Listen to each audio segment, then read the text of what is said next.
Hey everybody, this is Harvey Sluggo Wasserman back for the 161st Green Grassroots Emergency Election Protection Coalition Zoom call. This will be the last of 2023. We're going to be off the next 2 weeks, which is Christmas and New Year's, and we'll be back with you in January of 24 when we start to make a desperate all-out sprint to save American democracy. Donald Trump seems to think that it's to his advantage to run promising a fascist state. I guess, he's something that maybe he knows something we don't, but we have a full program today. We're going to talk, start in Florida, as we often do, where the Democratic Party has decided they don't need a primary, talk about getting rid of democracy, also trying to abort the referendum on abortion. We have a ton of stuff coming from Ohio, which as we say, you couldn't make up. We are then going to have, thanks to Camilla Reese, a really professional and detailed discussion of digital addiction with a real expert. That'll come at the first half hour. In the second half hour, we're going to go do more deep diving into the political situation, and we're also going to have a poet. We have never had a poetry reading on these calls, and I think with the end of the year coming up, it's appropriate. My friend Mimi German in Portland, Oregon, has written some very powerful poetry to deal with the wartime situation. So, as usual, a tremendous 2 hours and 20 minutes coming up. Steve Cruz, I want to thank you so much for saving the day here. We've had some technical challenges. Only 10 minutes late, not bad in the world of the GREEP Zooms. And I want to compliment Dr. Nancy Naparko on her choice of Michigan sweatshirts. She will be in the Rose Bowl. We should probably get live coverage. There you go, of the upcoming game with Alabama. And I want to congratulate Joel on the rare victory of the Panthers yesterday. Good work, Joel. I saw your pass catching was really extraordinary. So we have here a great group of 41 people to start. And we're going to start, as we often do. It's amazing that our three engineers and co-hosts that work with me, I'm in California, are in Florida, Ohio, and DC. It's like we couldn't have picked better locations for our people. Wendy, you are in the middle of what can only be described as utter lunacy. And tell us what the Democratic Party of Florida has done, please. Thank you. And I have Carolina here as well, who's going to know a lot more about the innards of it, as she did run for the chair of the Democratic State Party, who has decided that Biden's the only qualifier for the ballot. He's the only one they're going to put on the ballot. So we're just not going to have a primary in Florida, even though Marianne does qualify. She has a large enough following and the funding and everything that needs to make it to the ballot. And so you're talking about Marianne Williamson. Marianne Williamson, yeah. Yes. So she's not pulling an Al Gore, and she's actually standing up and seeing what she can do. Because I mean, the precedent that it sets, where we're literally just saying that the party dictates who the candidate is going to be without even input, regardless of viability or what the polls say or the projections. We, the voters, still should have a chance to be able to have the function of electing who we decide. And I mean, now they don't even have to do what they did to Bernie by just taking away the funding in a very shady manner and maneuvering behind the scenes. They're just outright blatantly saying Biden's the only guy and that's who you get. And it's like, well, what happens if anything happens to Biden between now and then? Like, do they just appoint? Like, I mean, Kamala is not very popular among people, so they just gonna appoint her. What's Gavin doing, debating DeSantis and kind of like dancing around everything here? Like, what's going to mean for the democratic process when we don't even get to vote? Well, it's astounding. Florida is what, the fifth largest state in the country? And the Democratic Party, we have a two-party system, and one of them has decided not to have primaries. I mean, this is, I think it's unprecedented in American history. It's astounding. Did you want to have Carolina speak? Carolina's from inside the Democratic Party. I would love that. And I just want to preface it and introduce her by reminding everybody from a few months ago, Carolina, she's the president of the Democratic Progressive Caucus of Broward, which I'm on the board, and she's the president. She was the Democratic Progressive president of the state caucus and resigned in protest of the former Democratic chair because of his inaction in the last election, where they just basically opened the door to the extreme right. I mean, it's a war on the progressives, and then they did to her when she ran for the chair to fill his seat when he finally stepped down. They did to her what they did to Bernie. I mean, I just met somebody randomly when I was petitioning who now works for the Democratic Party, and she didn't even know that Carolina was a qualified candidate against Nikki Fried and Annette Taddeo. I mean, and if she was in office, we would not be facing this. Thank you, Carolina. Thank you, Carolina, from the inside, and you'll have to be brief because we've got a really stacked agenda, but this is staggering. And you have to remember, everybody, these calls began in April 2020, came straight out of the movement to protect of election protection. Our basic issue when we started these calls was pan-counted paper ballots and the protection of our democracy. I can't imagine at this stage anything more anti-democratic than a major party, one of two major parties, canceling their primaries and anointing a candidate who's 110 years old. I mean, come on. Go ahead, Carolina. Okay, so this happened because of a modification of a rule that they had in place, but it's always been that the state executive committee, which is all of the state committee men and women from every county of the state, meet on, and also the DNC members and some officers, they meet and they are supposed to approve the primary. But usually it used to be that whoever was approved federally, it would automatically qualify, and unless there was something major happening, you always had that situation. Well, this time they held the meeting in a smaller room where even if the entire committee was present, they would not even be able to fit. And they held a meeting 1 month prior to the closing of the application period. So that all shows a lot of bad faith, and many of us have been fighting now. So the board of our Broward Progressive Caucus joined the Miami Caucus and also the Duval Caucus, where Jacksonville is, and we challenged that. We are also going to be challenging legally. So we're going to be pushing for that. The only one that has submitted a lawsuit is Dean Phillips, because as you know, we have 4 candidates. It's Biden, Dean Phillips, Cenk Uygur, and also Marianne Williamson. And Marianne has also been challenging the DNC and the FDP, that's the Florida Democratic Party, as well as Cenk. So, okay, so what we will do, Carolina, and thank you so much for that. We will track down Marianne Williamson. We were supposed to have her. I've known her for years. She's great. She actually introduced the book I wrote, and she's going to. We will get her. She was supposed to be here earlier this year, and we had some scheduling difficulties. But I will make sure that in January, Marianne Williamson gets on here, and she'll meet you, Carolina, and we will make sure that this connection is made.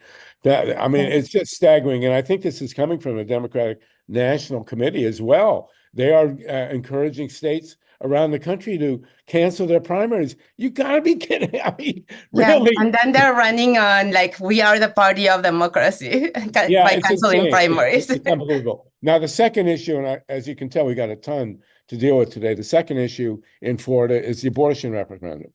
And my understanding is that, Wendy, you've been out gathering signatures and getting yelled at and all that stuff.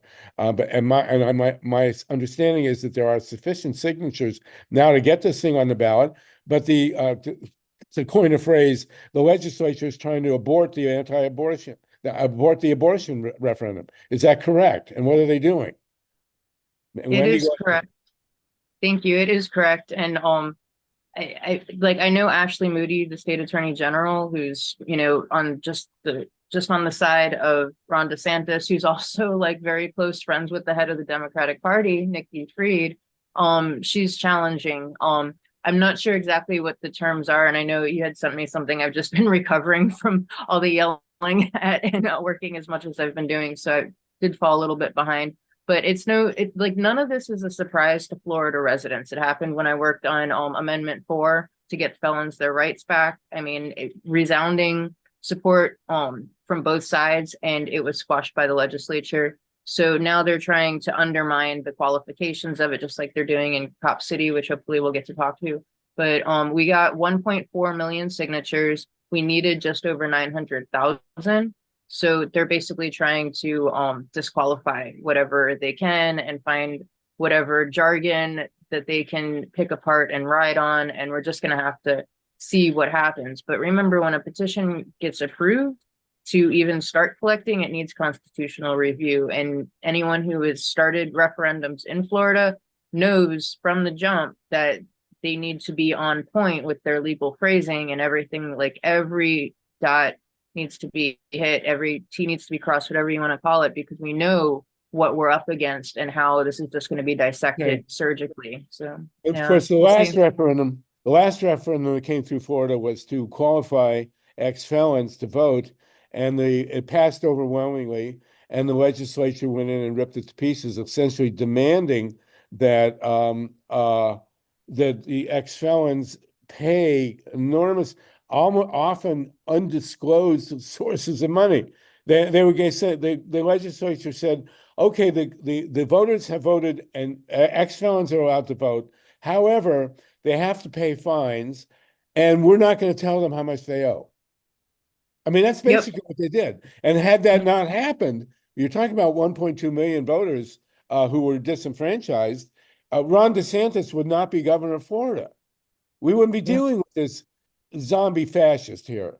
And don't forget, I'm sorry, Harvey. Go ahead. Like, thank you. And don't forget that they went around arresting people, like elderly people in their homes 2 years after they voted, after registering with the state. They had to get registered with the state to get their rights back, went out and voted. And then 2 years later, before an election, cops show up at their house and take them to jail. When I worked on that petition campaign, I can tell you straight up that everybody was for it. The most conservative people, I mean, because we all understand it's rooted in Jim Crow. It's just not fair. And what they did is they actually went in and added that language, like you're saying, to that now there's this condition that they have to pay these like just arbitrary fees that they can't even track down. There's no database to keep track of who's qualified. There's no way for these people to find out. So I suggest people follow Florida Rights Restoration Coalition because they're working hard on it.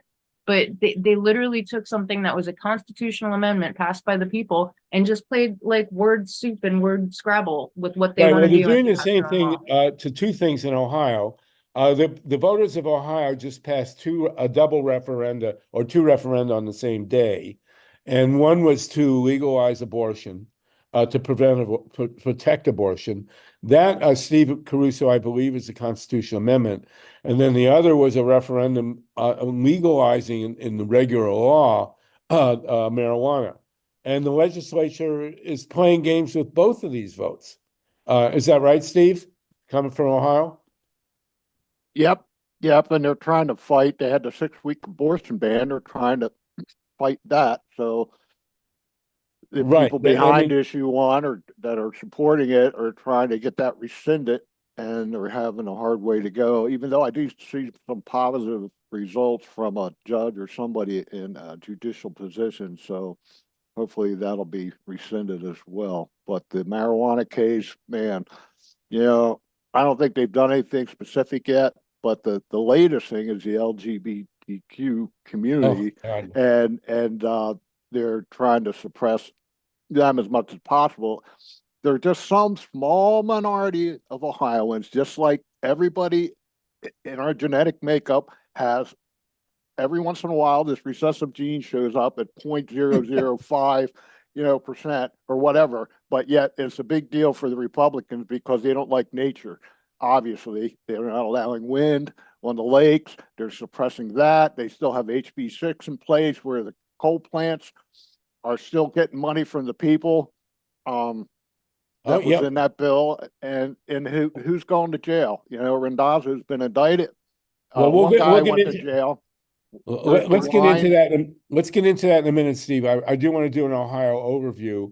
We do have a doctor to come on here fairly shortly to deal with the digital issue. I also want to mention, Connie Klein asked, the state of California, California Public Utilities Commission has approved the extension of the insane agreements that they have to keep Diablo Canyon open. And I got to tell you that there's a piece on the front page of the LA Times today. We've been talking about Gavin Newsom, the governor of Ohio, of California. He's probably a candidate not just for 2028, but for 2024, as Joe Biden's negatives on his age catch up with him.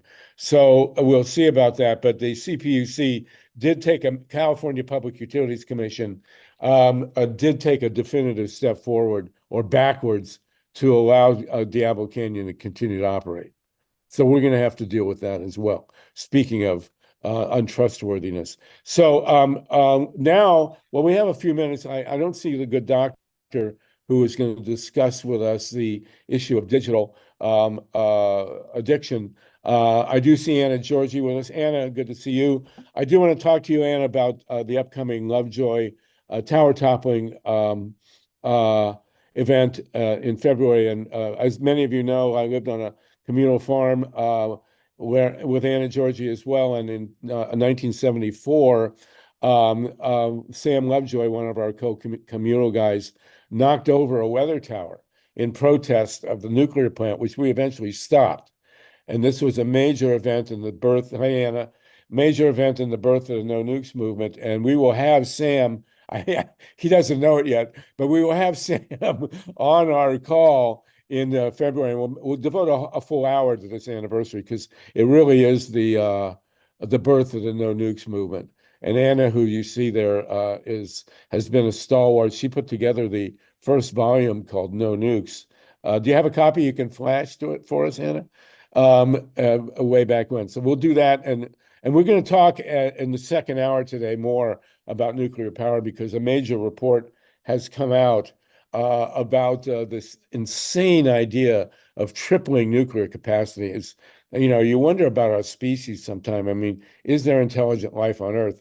We have 45 people with us, and I do want to now go to Ohio, Steve Caruso. The string of events that is occurring in Ohio. If I wrote a novel about Ohio politics, nobody would believe me about what's going on. We had a $61 million bribe that was documented by the FBI and resulted in a federal conviction against the Speaker of the Ohio House, who is now in prison for 20 years. The reason for the $61 million bribe was to persuade, as they say, the legislature to pass a $1 billion bailout for the 2 nuclear plants in Ohio. So they busted and they passed a bill toward this effect. And part of the bill said that they had to continue to subsidize 2 coal plants, one of which is in Indiana, for God's sakes. That bill has not been repealed, and we are now, the ratepayers and taxpayers of Ohio are now subsidizing 2 50-year-old coal-burning power plants in Ohio based on this nuclear bailout, which actually was finally canceled. We now come now Larry Householder is in prison.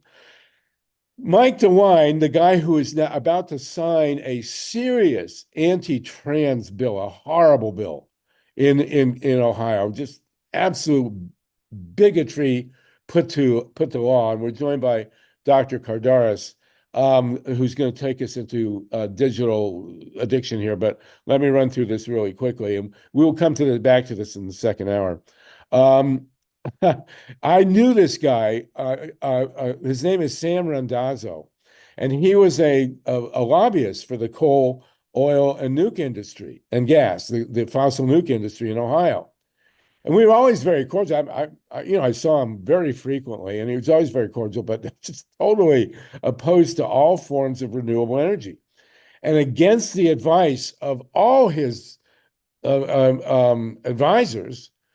Mike DeWine, the governor of Ohio, appointed this guy, Sam Randazzo, the fierce opponent of green energy, to be the head of the Ohio Public Utilities Commission. I mean, a complete insider job. And Sam Randazzo has just been indicted for taking $4.3 million in bribes. How stupid can you be? This is the chairman of the Ohio Public Utilities Commission, takes $4 million in bribes from the utility company that has just gotten a $1 billion bailout with a $61 million bribe. I mean, the level of corruption and insanity is absolutely staggering. And in the second part of the hour, if you will, he considered it his day job. His salary was, made up by, just like there's a front page article in the New York Times today, by the way, that says that Clarence Thomas went around complaining to his billionaire friends that he wasn't making enough money on the Supreme Court. And because he was complaining to these right wingers, they were afraid he would resign from the court. So they started pouring in money to him. This is a lot of where this Clarence Thomas stuff comes from. And this guy in Ohio, I mean, did he think that nobody would notice? They were sending emails to each other. The head of First Energy was sending emails in writing. DeWine, they were communicating with DeWine, and they went to dinner with DeWine. And Husted is like the center of all this stuff here. He's the lieutenant governor. We've talked about this before. And then there's LaRose, who's like running interference as Secretary of State while he's advertising with one of the scoundrel on right-wing radio. So it's unbelievable. I mean, it's just totally, it's like it's the 1880s again. When the bribery guys walked in. Well, we did have an instance under Nixon in the 1972 campaign. That's one of the reasons we're called GREEP. I just think it's funny because Nixon had the campaign to reelect the president, which was GREEP. So we are GREEP. And in the middle of the 1972 election, and we'll come back to this in the second hour, Dwayne Andreas, the head of Archer Daniels Midland, literally walked into the White House, into the Oval Office with a paper bag that had $100,000 in cash in it. Well, it's when they had the election here with Bush, and the one lobbyist for Diebold went down to the voting center in Franklin County and wrote them a check that day for $10,000. Oh, that's right. $10,000. I met the guy. I used check. to have meetings with him out here. And who did he have? He had a Democratic attorney general as his buddy as part of the lobbying scheme. Yeah, there you go. Well, listen, we will come back to this in the second hour. I mean, the corruption that we're facing, Wendy and Carolina in Florida, Steve in Ohio, and Mike in DC. I mean, it's just, it's staggering. You get all these theoretical discussions of fascism and all this stuff. These guys are crooks. The Nazis were crooks. I mean, they were totally insane and psychopathic and had all this stuff with Jews and all this other stuff. But push come to shove, they were just basically common criminals. And that's what we're dealing with now. And this is nonpartisan, by the way. I will guarantee you for every corrupt Republican, you'll find a corrupt Democrat too. So listen, we're gonna deep dive now. We have a really great guest with us, Nicholas Kardaras. Dr. Nicholas Kardaras, can you hear me? Are you on? Let's get you unmuted here. A week ago, Yeah. there you go, Nick. How you doing? Good. Thanks for having me. Do we have Camilla Reese on with us? Camilla, I wanted you to introduce Dr. Kardaras, if you will. We a week ago had a discussion about the Google and their playing games with influencing people through Google. And you have a different take on, and we got a lot of very diverse opinions on that whole thing. And, Dr. Epstein, who was also brought to us by Camilla. Camilla, and Camilla, I'm looking for you. Oh, there you are. Here. Okay, so Camilla, will you introduce Dr. Kardaras? Dr. Kardaras, we're going to go a half hour with you if you like. We want to, Camilla will introduce you. And I was fascinated by what you do, so I'm sure everybody else will as well. So go ahead, please. Sure, just very briefly. I met Dr. Cardaris, gosh, maybe 5 years ago, and read his best-selling book, Glow Kids, about the effects of technology on children, and his second book called Digital Madness. And he's considered probably the most expert on tech addiction in this country. It was starting originally in just addiction, where he runs various, rehab centers. But he's really dug into the research on this and the brain effects of what's happening, and the manipulation, and how children especially, being shaped. And I just think he'll have a lot to say that will be of interest, so that we understand, similar theme to Epstein, that we are really being dramatically impacted by the online algorithms and bad intentions of some of these big tech companies. So go ahead, Nick. Yes, Doctor. And you speaking to 47 people, this will be broadcast on radio, webcast on the Pacific Radio Network and on the Progressive Radio Network later on in the week. So you got a big audience. We're really interested to hear what you have to say. Great. Well, thank you for having me on, and I'll try to keep it sort of to the point and illuminate as much as I can. So I came into this arena really looking at the impacts. Really, it's the intersection of the digital age and our society, our mental health, and everything in between. So as a psychologist, I started seeing the habituation that can happen to our digital devices 12, 13 years ago. So the first play in the playbook was habituation, that we were seeing a dramatic shift in young people. The way that they were experiencing their technology seemed to have all the telltale signs of addiction. They were getting habituated to different platforms, it tended to have a bit of a gender divide. Young boys and adolescent males were having gaming addiction, was sort of their digital drug of choice, and younger females tended to have social media as their digital drug of choice, and beginning to understand how it was impacting them, that they were having all the telltale signs, as I said, of addiction, that they would get dysregulated when they didn't have it, that they would have all the diagnostic symptoms of any kind of other behavioral addiction, whether it's gambling or sex or even substance addictions, withdrawal signs and everything else. So the bigger narrative, though, was that we started seeing a huge spike in our mental health metrics about 10 to 15 years ago. We started seeing record levels of depression, anxiety, ADHD, suicide, overdose. So before COVID in 2019 rather, we had the record levels of suicide, over 42,000 suicides. We had record levels of overdoses, over 70,000 overdoses. We had the highest rates of depression, highest rates of anxiety.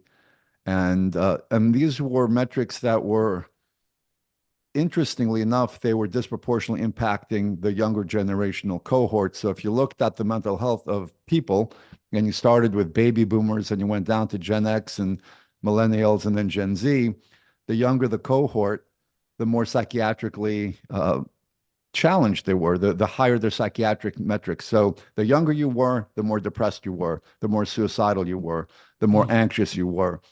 And that seemed to correlate with how tethered you were, how much screen time you were on. And so a lot of research started coming out that the more screen time, the more problematic it was for our mental health.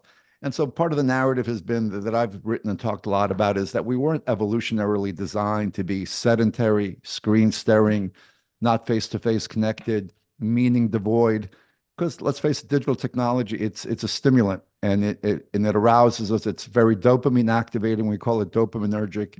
It's very adrenalergic. It's very habit forming, and it keeps us stuck in front of a screen, which goes totally, it's antithetical to how we were wired as a social species. And if you look at any of the research from everybody from the blue zones to some of the work, like depression researcher Stephen Ilardi was looking at the mental health of people globally, and what they found was the most mentally well people were pre-industrial and indigenous folks.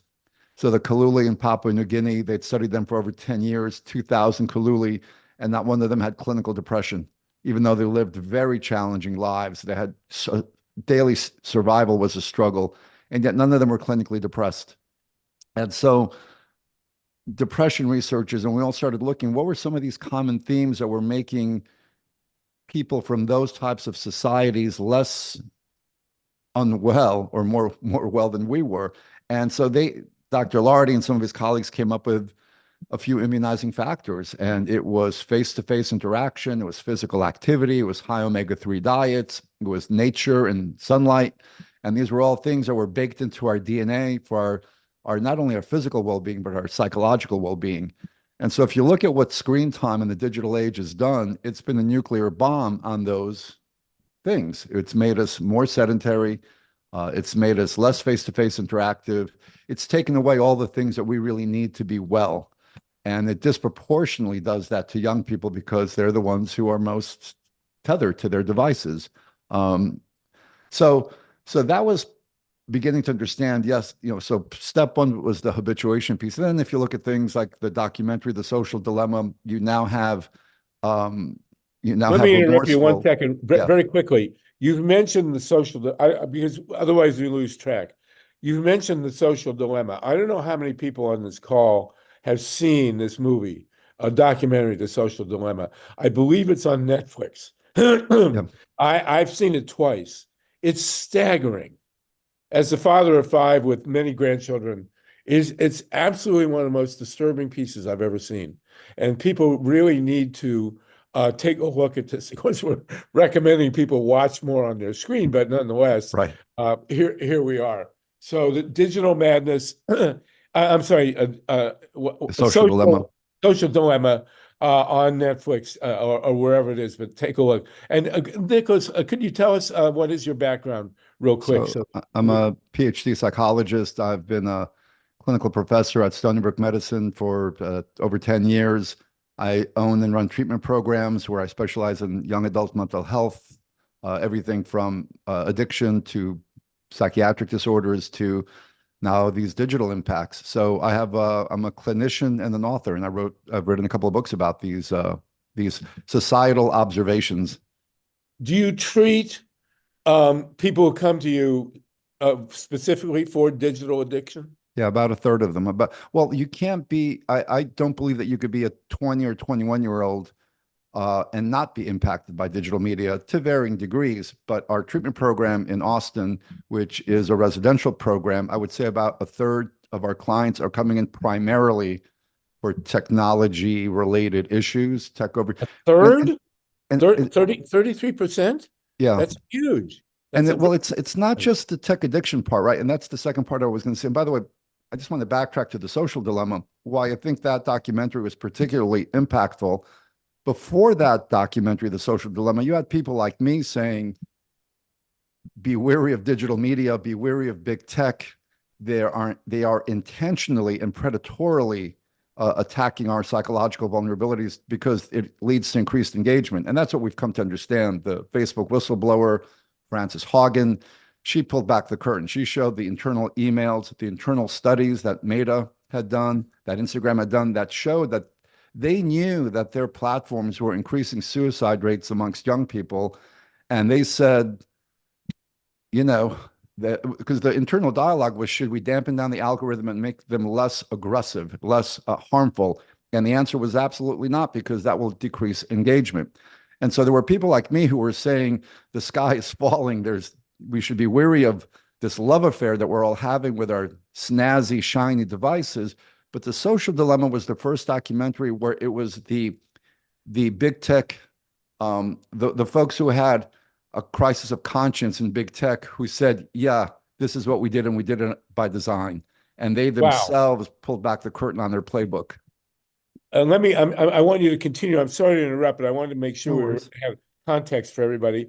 There's also a film, whose name escapes me now, but you'll know it, about Cambridge Analytica and the effect they had in putting Trump in the White House.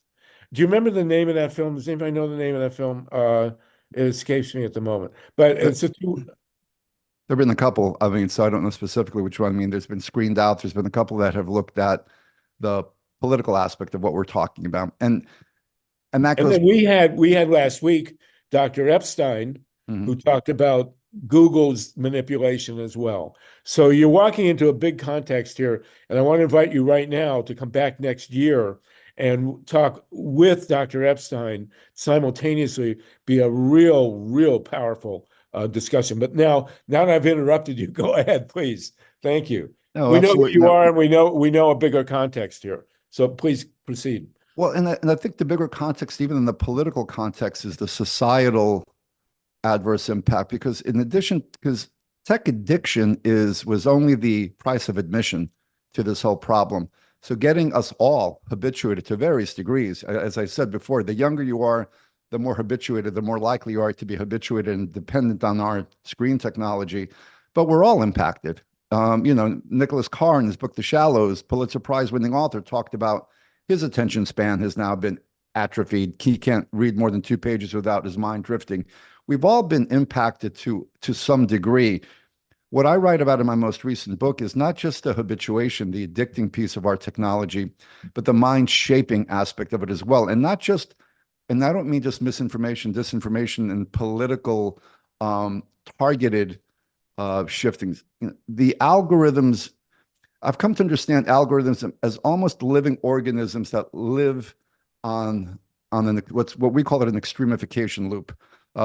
There is the algorithms and digital platforms don't thrive on nuance. They don't thrive on critical thinking and on in-depth discourse. So they thrive on our lizard brain reactive, emotional reactivity is where the algorithm thrives.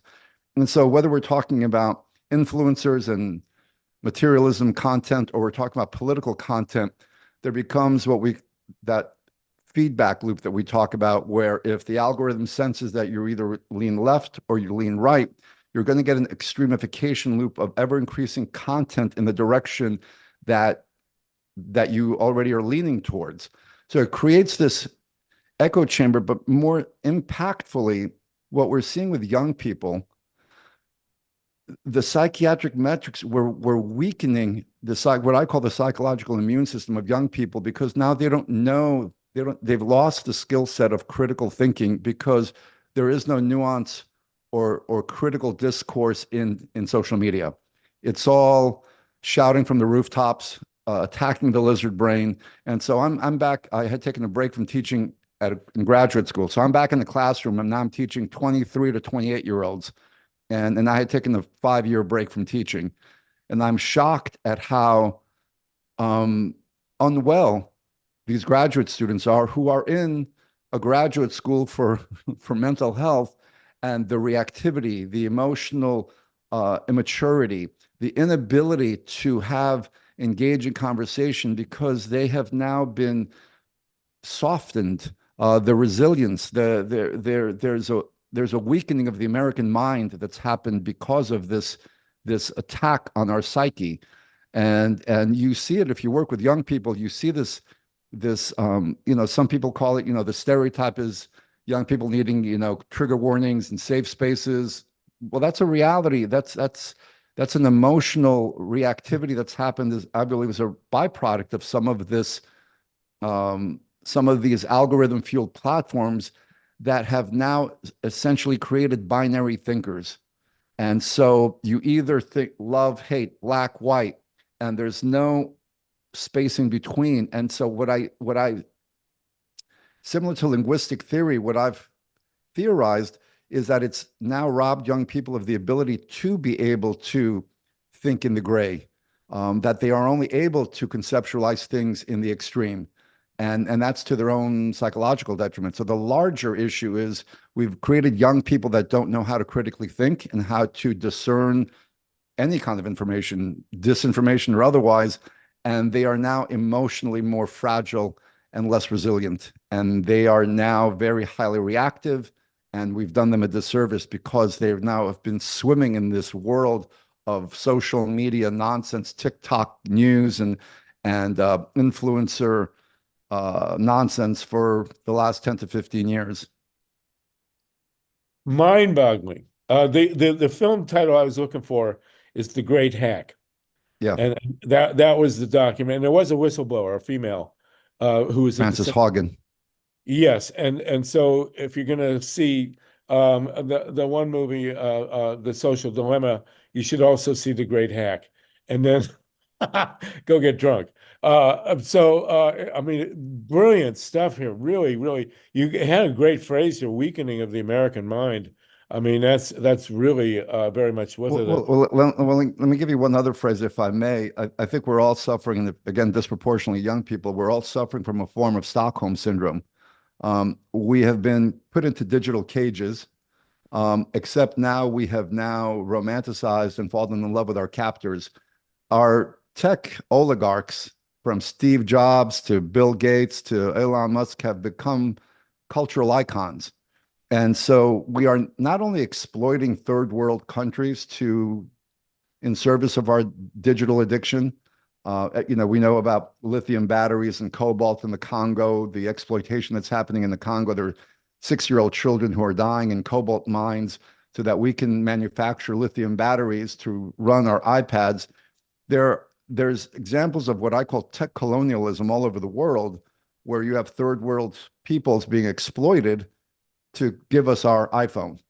And so our iPhone is our digital cage, but yet we have other folks who are in more marginalized communities who are in actual oppressive conditions, from Foxconn in China, where they're working in slave-like conditions and committing suicides at record levels to create the iPhone guts, to, like as I said, the Congo and lithium batteries, to there are people in India who are content moderators who are forced to watch, they're training AI to filter our content for things like child pornography, really violent content. I've seen some of the most violent content on digital media, and they outsource that overseas because it's too libelous, it's too litigious to have American workers to watch. Because if you're watching 10 hours a day of murder, rape, and offensive content, you're going to do psychological damage to a human being. There's lawsuits to be had if they do that. So they outsource. There's a company called iMerit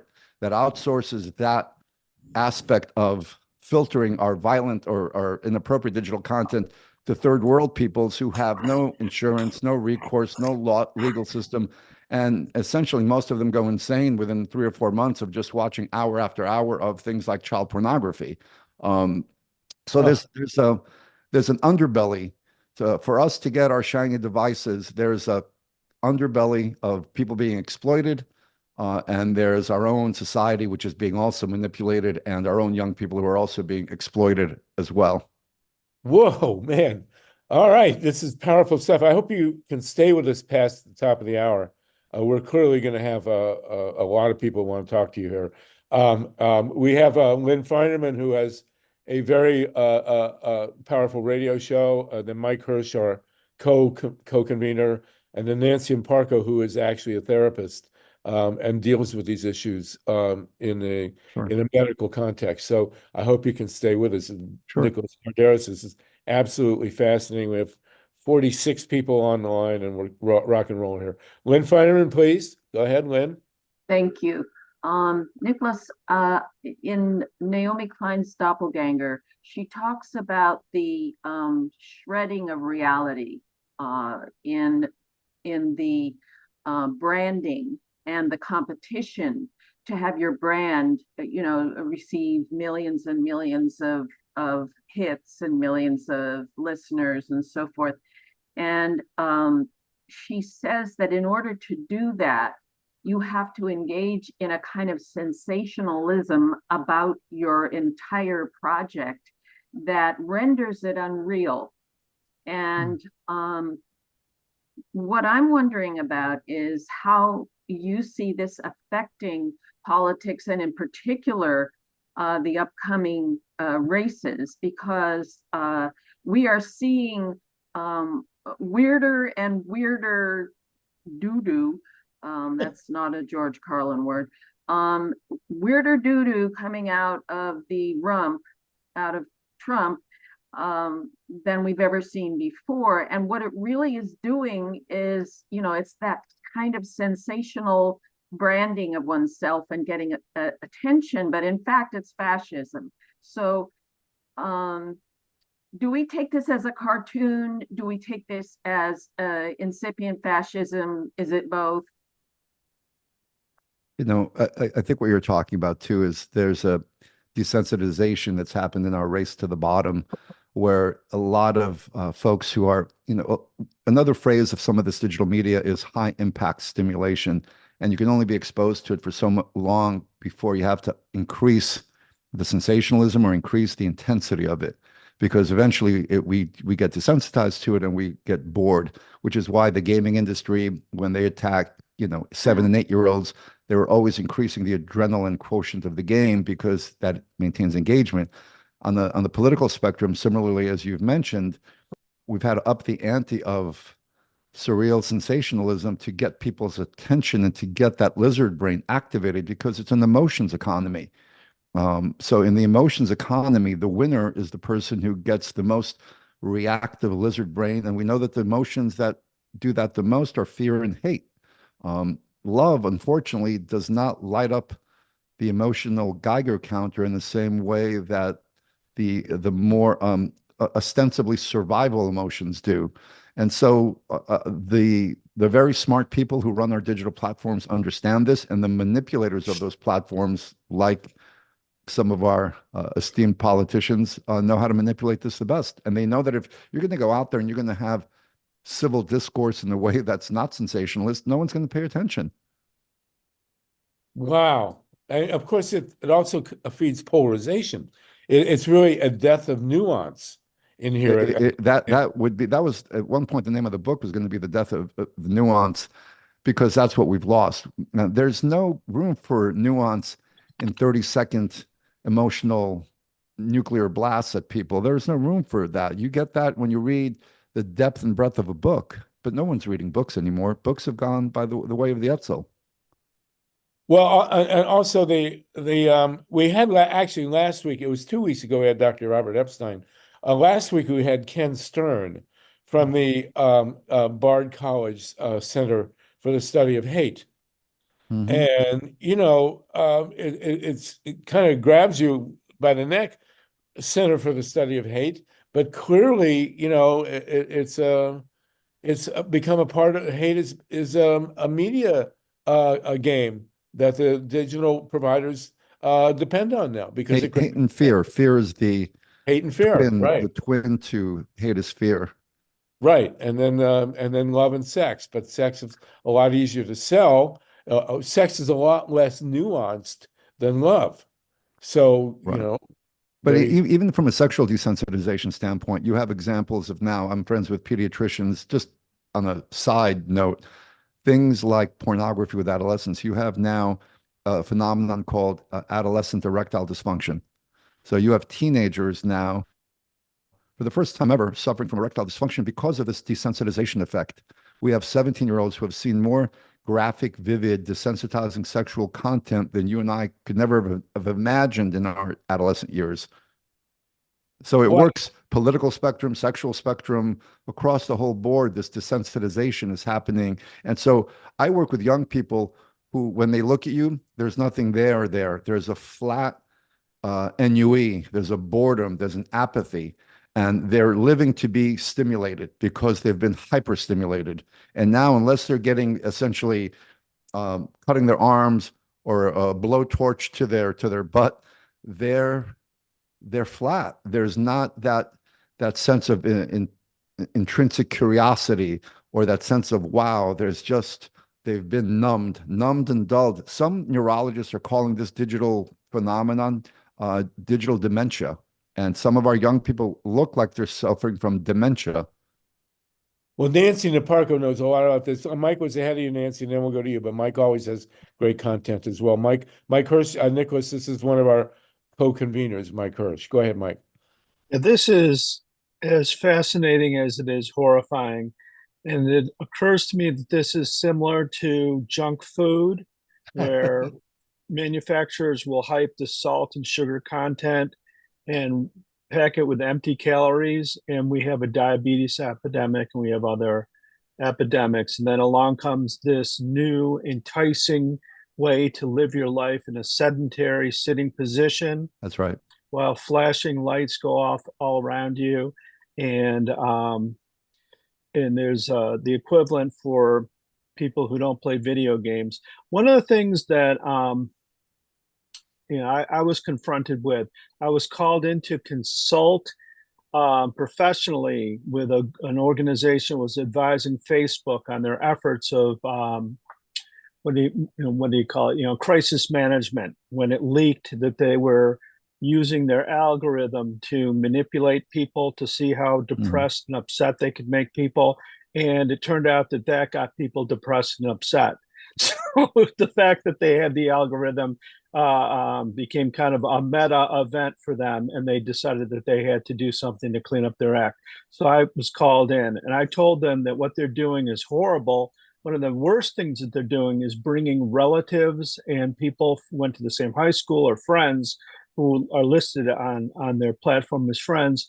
One of them is pro gun safety, another one is a Second Amendment extremist, and they'll like put them in the arena in front of their friends and let them go at it. And I think that this is a particularly heartless and devastating practice that they do to keep people stuck on the platform. I don't think they want to bust up marriages and get cousins screaming at each other, but I think they're willing to accept that outcome as long as they keep people stuck on the platform all day.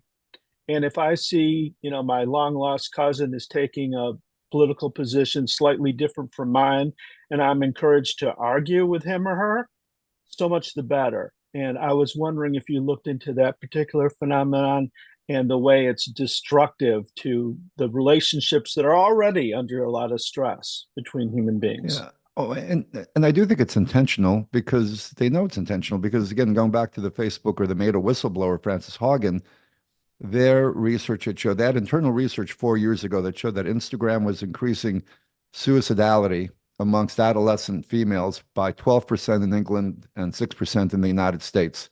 They had hard data showing, and then also the secondary data showed that eating disorders were getting exacerbated by 17%. And if you're an adolescent and you have an eating disorder, it's one of the most fatal disorders that you can have. The 5-year mortality rates of an eating disorder are extremely high. And the comments were, do we dampen down the algorithm? And it was, as I said before, full steam ahead. We don't want to decrease engagement. And it was viewed as essentially collateral damage, or this is what needs to happen for us to increase engagement. It was a classic example of profit over people. And they didn't do anything. And, Zuckerberg gets dragged in front of Congress and Senate. And I've worked with some of the legislative initiatives to defang some of these harmful algorithms. But they come in for their it's like a biannual checkup. They come in, they go in front of the Senate, they say, we'll get back to you on that. We'll try to do better. Their lobbyists are extremely powerful. Section 230, removing Section 230, which essentially gives them immunity from liability from the damage done by the platforms, is one of the biggest initiatives that's happening from a legislative standpoint. And they've been fighting that tooth and nail because for those of you that don't know, Section 230 of the Communications Decency Act is the shield that they use to not be sued. And they're essentially saying we're not publishers of content. All we are is we're message boards. So in the same way that you can't sue your community message board for people's random messages that are put on it, we're just a message board. We're not responsible for our content, which clearly they are gatekeeping their content. They are more than just a random message board, and they should lose Section 230 protection. They should also be subject to antitrust laws, which they've been skirting for a very long time because they've become monolithic. The 5 big tech companies have become the most powerful entities that have ever existed because they don't control. We used to talk about J.D. Rockefeller was the wealthiest man in America, and he controlled one commodity, oil. These folks control information, and they're the gatekeepers of what we think, feel, how we vote, how we live our lives. And so no one's ever been more powerful in the history of humanity. Right. I just wanted to hold on, Sluggo. I just wanted to really, really quickly say that Facebook saw their biggest problem as the fakes that tried to swindle people out of their life savings, but claiming that they loved them. They needed their mother needed a cancer operation, whatever like that. And they said, we're taking great strides to tamp that down. But they never mentioned anything about tweaking that algorithm that's driving young people to suicide, putting people at each other's throats, Right. and so on and so forth. And I just was wondering if we could maybe ask Keith Ellison to look into having the attorneys general file a lawsuit against these social media corporations. Well, they are there right now. There's 40 attorney generals that are looking at legislation against Meta. I'm involved with there's a class action suit now. They're going to follow the big pharma playbook, like the Purdue Pharmaceutical OxyContin playbook and the big tobacco playbook. There's a series of legal action now being taken, class action lawsuits of families that have been harmed, children who have committed suicide, i.e. And there are some of the most powerful class action attorneys are now sharpening their knives, getting ready for these, essentially getting ready for these suits. And the attorney generals are at the same time looking at it from their perspective as well. So private class action suits and attorney generals to defend some of these big tech entities. Wow, fantastic. Camilla has brought you on, and Dr. Nancy. Nancy, could you let Camilla jump in? She's the host, and then I'll go to you. Okay? Go ahead. Nancy, please. Camilla, did you want to jump in, and then we'll go to Nancy Naparco? Go ahead. Let me get you unmuted here. Hold on. Hold on. You're still muted. There. So, I'm wondering if you could talk about the radicalization that's happening online to young people and tell the story that you told me about that one 13-year-old boy who murdered somebody at a birthday party, and the before and the after, and once he got off the tech, how he changed. I think it's really, really enlightening. Yeah, you just have to Google Corey Johnson. Corey Johnson was a Palm Beach County teenager, white suburban kid from Palm Beach County who had been a YouTuber, and his whole living experience was on YouTube 24/7. And as we know how YouTube works, the predictive algorithm, they send you your feed on YouTube becomes content that they think, if you watch a cat video on YouTube, you're going to see 13 more cat videos on your recommended feed. So this young man was politically, and what's really fascinating and horrific about his story, he was a pretty typical teenage, he looked like your average skateboarder when he was 14 or 15. He started off, and here's what's also really fascinating, how many different permutations, ideological permutations he went through in a short period of time. He started off at the age of 15 as a progressive liberal, always very politically interested because he was a smart young kid. In pretty short order, he watched a YouTube video about the Holocaust. And because he watched that video, the algorithm started sending him Holocaust-denying videos. And before you know it, he became a white supremacist and a neo-Nazi sympathizer. He stayed a neo-Nazi for a few months, wore that metaphorical uniform for a period of time. And then he watched a brief video about Syria and Assad and the conflict that was happening in Syria. And then he started getting ISIS recruitment videos. And in short order, and by the way, the FBI showed me some of these ISIS recruitment videos. These make Steven Spielberg look like an amateur. These were highly slick production value, 5 languages a day. They produce multiple videos every day in multiple languages, targeting the low-hanging fruit for the ideological folks are the lonely outlier adolescent male. That kid who's stuck in mom's basement alone, doesn't know what he wants to do with his life. So now he starts falling down the rabbit hole towards Islamic extremism. And then they started, and when you watch some of these recruitment videos, if I didn't know better, if I was a 16-year-old boy, they made it look like they were like the Peace Corps. They built wells for communities. They were community oriented. They were wonderful organizations if you just watch these recruitment videos. So once he goes down that path, they started sending him decapitation videos. Oh. And I had to interview him in prison because he was being charged with capital murder. He had essentially decapitated a 13-year-old boy and tried to kill 4 other people in this really horrific crime. And when he walked me through from how he went from sweet, nice kid who stereotypically wouldn't hurt a fly to how he got to where he got, how he, once he drank the Kool-Aid, once he drank the ideological Kool-Aid, because again, he was getting brainwashed 24/7. 15, 20 years ago, if you're going to join a cult or be brainwashed, you know, if you're going to read the Turner Diaries, or if you're going to get pulled into the Manson family or Jonestown, you needed a charismatic cult leader. It took time, effort, and energy. Now we have young people who are being predatorily sought and brainwashed through 24/7 digital immersion. And when I had interviewed him in prison, because his trial was delayed due to COVID, he had been away from all these brainwashing platforms for 8 months, 9 months at that point. And he had basically went back to the nice, sweet kid that he used to be. He had tried to commit suicide twice in prison because he felt so remorseful at what he had done. He couldn't believe what he had done. And when I went back home after I flew back from Florida, where I had to interview him for my court testimony because it was an insanity defense, I told my wife what really unnerved me was how normal and nice this kid seemed. This wasn't a sociopath. This wasn't, you know, I thought I was going to meet a young Dahmer or a young sociopath. And instead I met what seemed like an empathic, sweet kid who had been totally subsumed and brainwashed by constant ideological brainwashing. So if it can happen in that direction, it can happen to the right, it can happen to the left. It's fairly easy to do once you get someone going down that rabbit hole.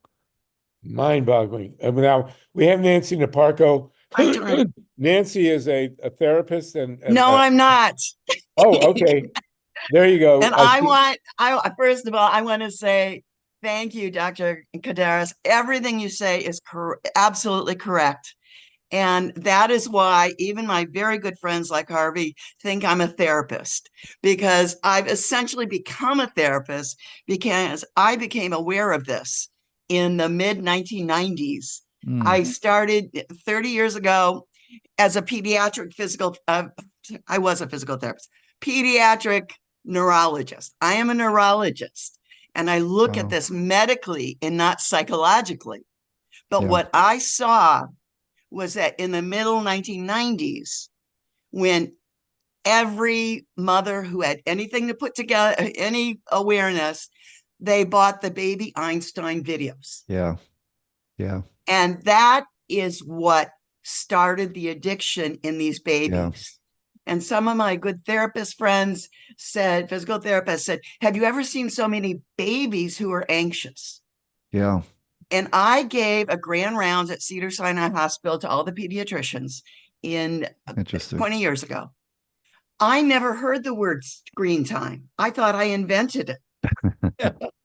But I dug up, even back then, there was evidence that being in front of a screen raises your anxiety. Yeah. It's just being in front of a screen. And why is that? Well, Pavlov, who was in the early 1990s and known for drooling dogs when they smelled something, he also did some other description, and that is when the screen changes, when there's a sudden noise or a sudden new vision stimulus, you go into a stress response. Yeah. And it lasts, I think, about 5 seconds. And what we've learned with media is that as long as we change the stress response quick enough, you stay in a constant stress response. So people are throwing things in the chat about adrenaline and dopamine and all of that. It's a constant stress response. And so when you get habituated, I love that you use the word habituated, because it's addictive. We need to be giving these kids more stimulant drugs. And I will tell you, over the years, I've cured ADHD in a number of kids when I had receptive parents who would stop all screen time. Yeah. My favorite story, and I can't prove this, but I see many, many thousands of kids over the 33 years, was a 1-year-old who was flagrantly autistic, all the symptoms of autism. And if you ask me, you go down the symptoms of autism, every one of them is a stress response. Yeah. And there was a 1-year-old who came in rocking, no eye contact, no words, no communication, blah, blah, blah, blah. Mom listened to me. She went home, turned off the TV, fixed the TV so the 1-year-old couldn't turn it on anymore. The little girl went into a screaming tantrum for 24 hours. Right. Right. Calmed, started making eye contact and talking the next day. Now, you can't do that to a 5-year-old. I love that you share that. Right, right. The horses left the barn at that point. But I love that you shared that story, Nancy, because a good friend and colleague of mine, Dr. Victoria Dunkley, who is an adolescent and pediatric psychiatrist in Los Angeles, she wrote a great book called How to Reset Your Child's Brain. And she claims that in the 1,000 kids that she's seen in the last 10 years, she won't do a diagnosis or medicate unless they do a digital detox for 6 weeks. And fully 70% of them who come in with either attentional disorders, ADHD, and or spectrum disorders, she fully talks about the autism piece like you do. The symptoms after the digital detox go away. 70%, anecdotally, in her practice, 70% of the time the symptoms go away when you take away the stimulant screen time.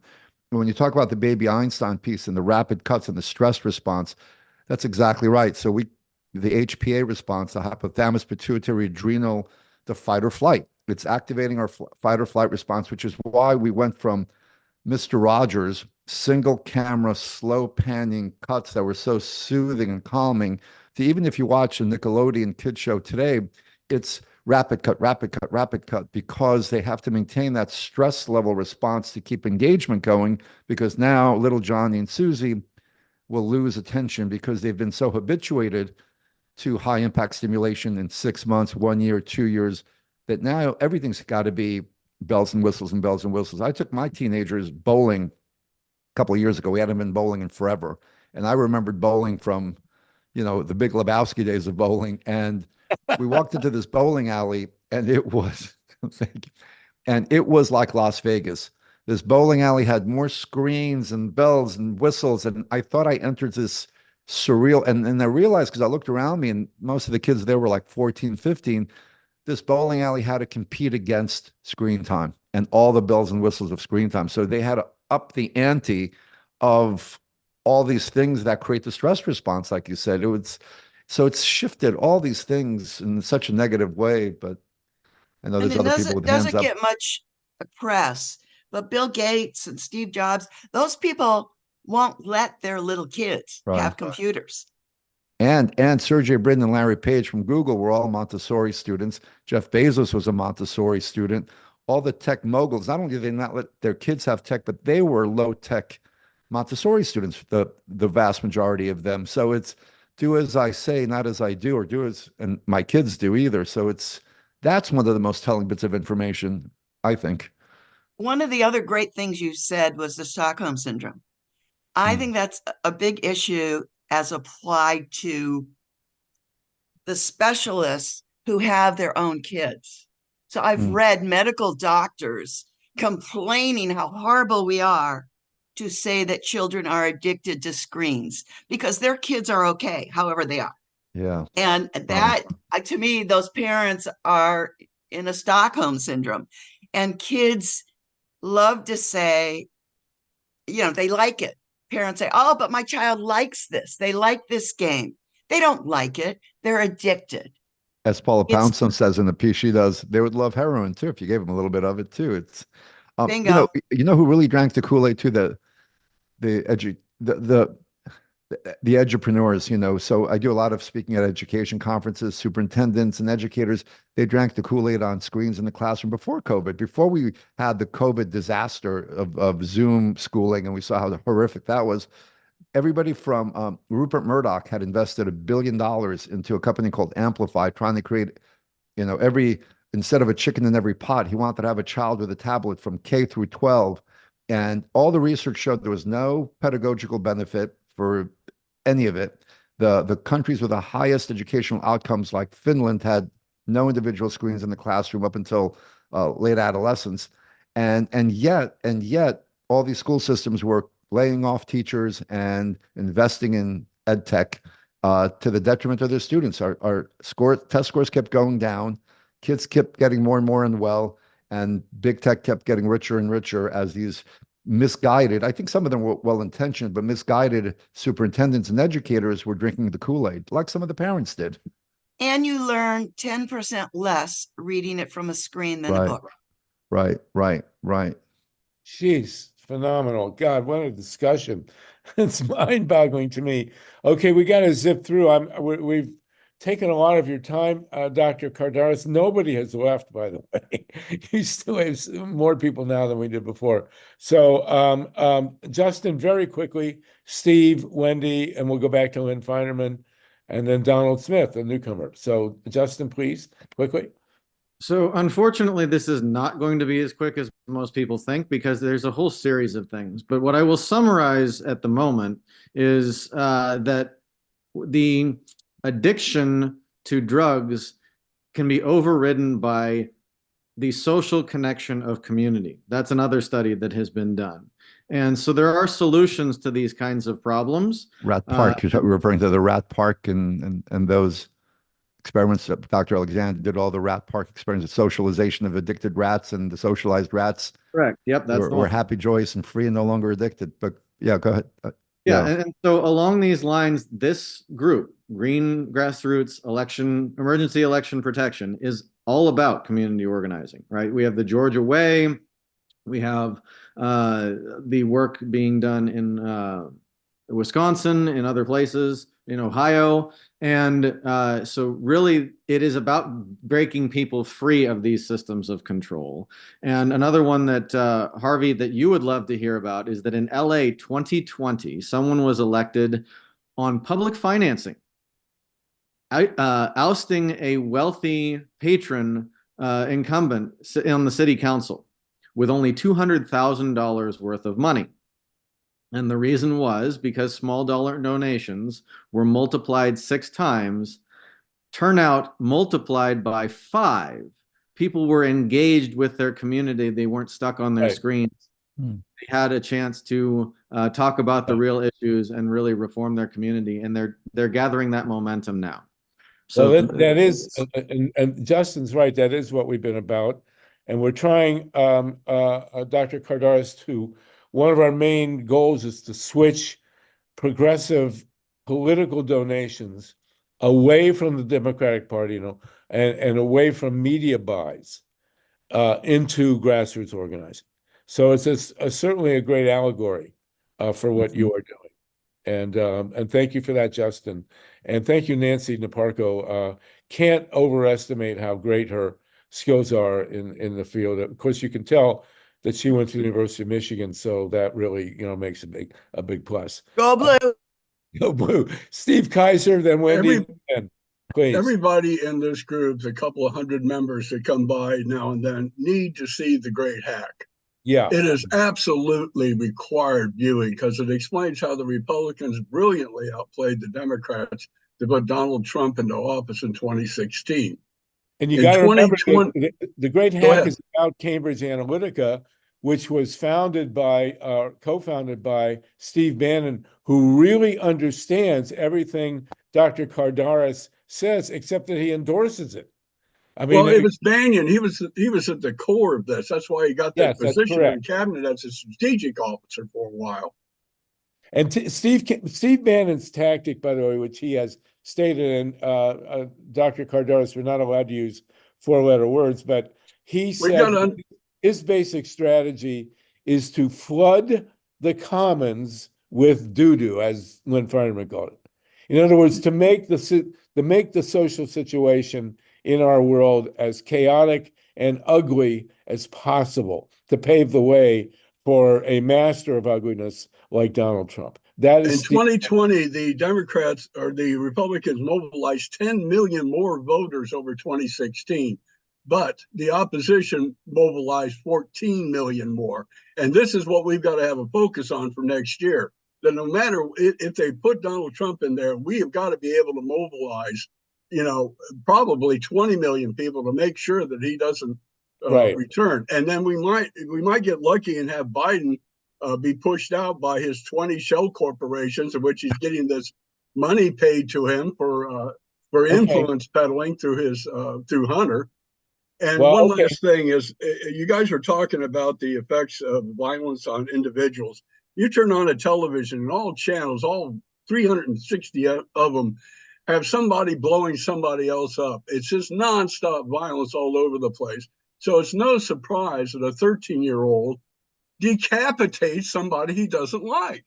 Yeah. Okay, yes. And beyond that, we have been drenched with media since World War II, and this is having profound effects in Yeah. all levels. I mean, Okay, we probably okay. should have, wait a second, Harvey, I'm not done. Would you let me finish? Just And we finish should probably quickly, have please. requirements on people to take meditation courses so they can get in contact with their own being. I mean, you've got to have a meditation practice or a deep prayer practice of some sort, because you've got to have a pathway back to your essential self. They And did they're that in being the, drenched in media.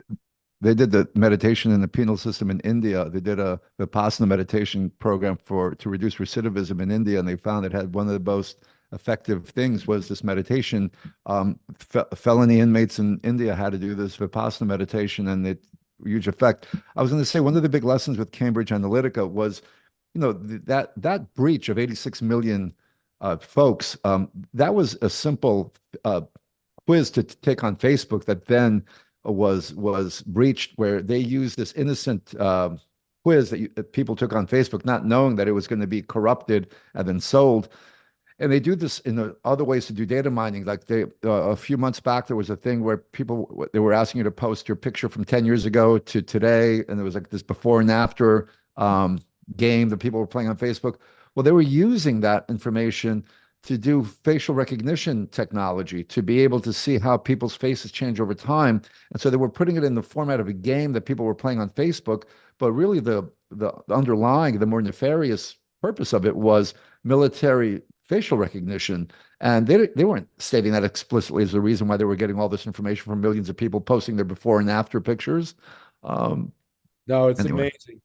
We're going to have you back with Dr. Epstein, and with Ken Stern from the Center of the Study of Hate. This is really fascinating, Dr. Karzara. We have, oh, by the way, we're joined by Mimi German, who's going to be our resident poet. Mimi, I hope you can stick with us for a while. This is an absolutely fascinating conversation. Mimi, we're going to defer now. And I want to say Hetty Tripp, who we mentioned, who's working on the Attorney General of Minnesota, to join us. Well, here's a philosophical question: can you make it mandatory to have meditation? Seems like a contradiction in terms, but I have worked over the years with a guy whose name escapes me now. There is a prison meditation project, which has been going on for quite a few years. He was busted for dope and was in prison for quite a while. His name will come to me. They have been very successful using meditation in prisons. At any rate, Wendy Lederman, go ahead, please. And then Lynn, Donald, and Dr. Nancy again. Go ahead. Wendy, you're muted.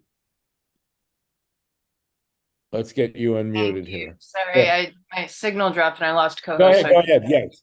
Thank you. Okay, go ahead. And I might have missed a little tiny bit, so I'm going to try to be really fast because we really appreciate your time and everything that you're speaking with us about today. So a quick point on what Dr. Nancy was mentioning and something you had said made me think, just like so many of these kids are also on psychotropic drugs, which just totally messes with their minds and their emotional states. And what Dr. Nancy was saying about the reactionary chemicals, like another part to that is that, we have receptors for these chemicals. So you actually become addicted to feeling stress because your body gets used to receiving those chemicals that they're producing. So even when you're not under stress, your body's looking for things to stress about. And so that in itself becomes habitual. I thought of a video I saw not too long ago about it was a school bus. It was like a CC camera, and it was a full school bus. All these kids are on it, and the driver fell asleep, and only one kid, his parents didn't let him have a cell phone. He was the only one that even noticed the driver fell asleep, and he was able to go pull the emergency brake and save the bus from like whatever. None of the kids, they were all on their phone. And so this has me thinking, like, not only about situational awareness, we're talking about the stress hormones, like what about the depletion? Has it been studied? Oxytocin, like, are people at a loss of oxytocin? And then empathy, like you're saying, I mean, when it's like not only are these kids exposed to violence in a very detached manner, but they don't even know in America, they weren't born here yet before we were at the longest war in American history. So we've just subconsciously export and accept this violence, that's just what we do. So if you just have any comments on like the lack of oxytocin, the lack of empathy, and then just that ability, like the physical ability for human connection, which we are hardwired for and we're not getting. And Yeah. how does that play out to how we treat each other as what's happening to humanity in the world as we witness genocide and everything else? Thank Yeah. you so very much. Great Thank points you. and question. Very good question. And Steve Kaiser, thank you. I didn't mean to rush you on, but our time is on. Your questions were great, Steve. Brought up really good points. Dr. Hirsch, go ahead. I just want to say with what Wendy said. Yeah, they have done some research with mirror neurons, right? So the development of mirror neurons, what are essentially, it's the neurophysiological correlate of our empathy. And so when we develop mirror neurons, those are the neurons that allow us to feel compassion for people. Those have been stunted developmentally with screen time, high impact screen time during those key developmental windows that kids are developing their sense of compassion for others. So it's not just the desensitization to violence of like Grand Theft Auto and violent video games and all the stuff we're talking about, but we're developmentally stunting those really key human ingredients that you just talked about being empathic. So a lot of the young people that I work with, I hate to say it, present as sociopathic because they never develop that window of I can put myself in your shoes. That piece seems to be one of the unfortunate, I think, unintended or maybe intended consequences of this whole dynamic that we're talking about. Wow, fantastic. Thank you for that. And thank you, Wendy, for your excellent stuff. Lynn Feinerman, Donald Smith, Dr. Nancy, and Ellie Parisi. Go ahead, Lynn. Ask you unmute. There you go. Yeah, hi. I had another question. A lot of this has to do with the actual physical effects of being on screen, online, whatever. I'm wondering if there's any book that has talked about just the effects of radiation from your computer going into your eyes all the time and or other just physical effects from the elements that are being used to make these computers. And lithium is toxic in the extreme, and what happens to it when it is being used and then we stare at it.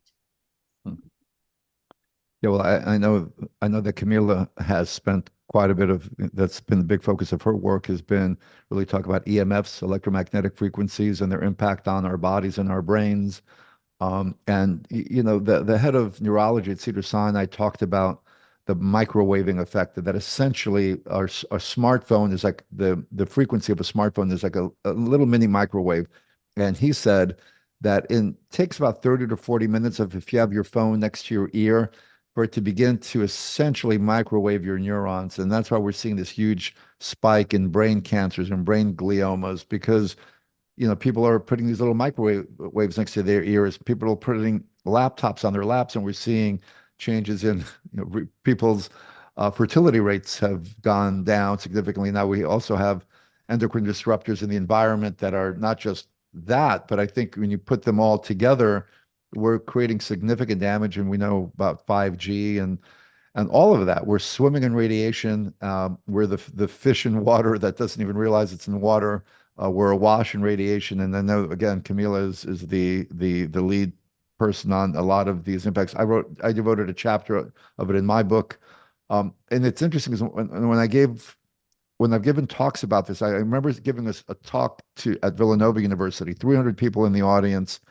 And right before I started speaking, it was for the education psychology department, but it was open to the public. The host of the talk came up to me right before I started speaking. She said, "Don't mention any of the radiation stuff. No one wants to hear that." And I said, okay, because I had a few slides devoted to it. You could mention all the mental health stuff, but the radiation stuff, we're not ready for that. And it was interesting because I think she kind of embodied the societal viewpoint that might be a bridge too far for a few people to begin to fully accept, because it might be too overwhelming. I don't know. Well, you've got Carl Grossman, your fellow Long Islander there, who's dealt with radiation from nuclear plants for 50 years or so. Well, sure. Yeah, so there. Well, we saved you from quite a bit of radiation by keeping Shoreham shut. Thank you for that. Okay, Donald Smith, Dr. My Nancy. turn. No, Dr. Who's Smith. next? Donald Smith was all right. Donald Smith and then Nancy, please. Donald Smith, real quick. Okay, yes, hi. So I have 2 points. One is when I grew up, we spent all the time in front of the TV screen, way too much time, and TV was mostly mindless, crappy content. I suppose the difference is that now it's more personalized via the algorithms. And my second point is, I wonder if you can comment on the apparent prevalence of BDSM and dominant submission. And I don't know what the cause of it is. I try not to be judgmental, but I've heard like some people say, well, they're not, they can't get stimulated unless there's some sort of violence or some sort of Yeah. pain. I don't understand. Maybe it's because of childhood trauma or child abuse. So please comment. Well, come back to your TV point. The one thing I talk about a lot is that the qualitative difference between those of us who grew up on television and modern screens is the interactive aspect of it. Modern screen time is you're an immersive, interactive experience where we were passive viewers. When you and I watched Starsky and Hutch growing up, we were watching a TV set, in the living room a few feet away from us. Now young people are in that experience and the ubiquity of it. We couldn't carry around that 30-inch black and white TV set in our back pocket. So ubiquity and interactive, the digital, the violence, and I've worked with clients who can't get that violent imagery. It's on the continuous reel in their minds. Once, especially if it's age inappropriate. If you have a child that's been exposed to really graphic sexual violence, it really becomes almost imprinted in their heads, and it's extremely difficult clinically to work with that or to remove that. And I do think that's a byproduct of being exposed to such graphic, violent imagery. They used to say that Bugs Bunny and the Roadrunner were too violent, the cartoons, but there was no realism there. Now the level of realism, I think, makes it much more impactful and imprinting. Well, what is your book called, Dr. Kardaras? I mean, the original one was Glow Kids. That's now in 13 languages. That looked at the clinical research on children. The most recent one, which looks at more social media, is Digital Madness: How Social Media is Driving Our Mental Health Crisis. Amazing. Well, Dr. Nancy, you're on the front lines. Go ahead. Adding to that, if I may answer, Donald, another part of that, when I gave my grand rounds 20 years ago, I had access through my husband, who has clips of Popeye. I watched too much Popeye as a little kid. Popeye slithered down the road, walking along, whistling with all the trees going by for 21 seconds and nothing else happened. And we watched him sort of in real time. And when you juxtapose that to a clip of a Baby Einstein video, or I had a clip of the Pokemon that caused all the seizures in Japanese kids that year in 2003. The cuts are immense. It's just constant stress. What's the good part of this? I will tell you there's one good thing about all the screen time, and that is that teen pregnancies are way down. And another is that someone mentioned exercise. By the way, the electromagnetic force, I know that's an issue, but it bothers me because it takes away the responsibility of turning off the screens for your kids. And I don't know how many people know this, but when you're sitting in front of a screen, your basal metabolic rate, the rate at which you burn calories, is actually lower than sleeping. That means sleeping is more exercise than being in front of a screen. It actually freezes our body. And finally, I tell all my parents, when your kid says, "I'm bored," your answer should always be, "Good, that's when your brain's going to work." And Nancy, I say that all the time. Boredom gives birth to creativity, right? That's the handmaiden of creativity. The thing about screen time and sleep, that was interesting to hear, because now we have this whole generation of e-athletes, right? These gamers who are playing a sport called video game, and it's just so Orwellian to call this sedentary activity a sport with now full ride athletic scholarships. There are schools now that are giving full athletic scholarships to video gaming kids who are sitting in these womb-like chairs with energy drinks, who don't move. They don't go to the bathroom. If you Google adult diapers and World of Warcraft, there are whole chat rooms devoted to teenagers discussing which are the best adult diapers to wear while gaming, so they don't have to go to the bathroom. It's incredible, and we call that a sport. That's amazing. Well, of course, I grew up. I'm older than all of you, so my hero in TV was Maynard G. Krebs.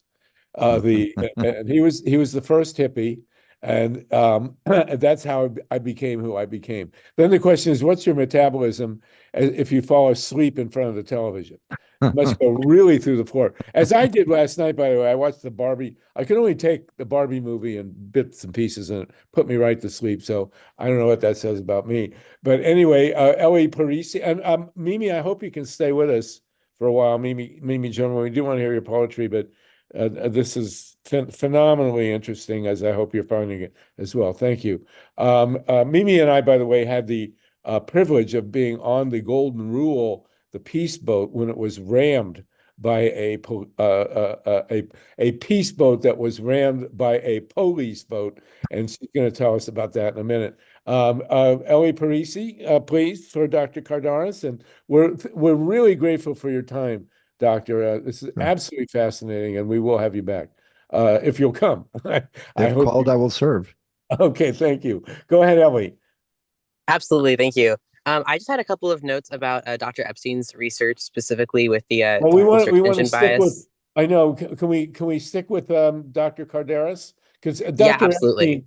Dr. Epstein is going to come back, and Okay. we'll bring. So we don't want to attack him if he's not here. So can you Absolutely, yeah. Okay, good. No, I just had a couple notes, but I can hold that until later in the meeting. Well, do you want to speak? No, he won't be back today. He'll be back next year. Yeah, this wasn't for Dr. Epstein. This was just in general. Please, it was yes, go ahead. Go ahead, please. Sure, yeah. So I just wanted to say that I've been kind of looking into his research, and I actually reached out to him on my own, kind of thing, looking into specifically like how he was able to quantify whether there was any evidence of bias in search results. And I have a research background, so I kind of like knew what I was looking for, but I really couldn't find any sort of evidence. So I was kind of going to come to this group and ask for advice or help, because I know that he has these claims that there is a way to maybe measure bias in search results that is outside of just an organic ordering of search results. And I was not able to find any sort of, not even evidence, but any methodology to even be able to quantify this. You were you missed the earlier part of Dr. Kardaras's talk, and let me ask Dr. Kardaras: have you seen evidence of manipulation of political opinions by Google and other major media providers? Yeah, I mean, again, I think, as I try to stay as Switzerland-like to some degree as I can on this, because I think as I stated before, I think the end game, the goal is emotional reactivity, left or right, and so I think that there's been, this may be unpopular on this side, but when we look at what some of Elon Musk has done with formerly Twitter, and has looked at, there's been claims from both sides of the political spectrum that there's been manipulation, and I think both sides have the capability. It's not high level IT to be able to manipulate content, and so I think these are tools in the toolbox of any political player. I don't know.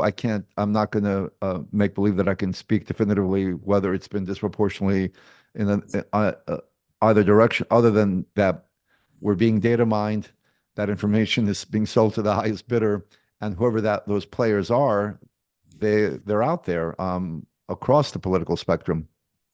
Well, Ellie, I don't know where you went, if you're still with us. The Great Hack makes a very strong case that Cambridge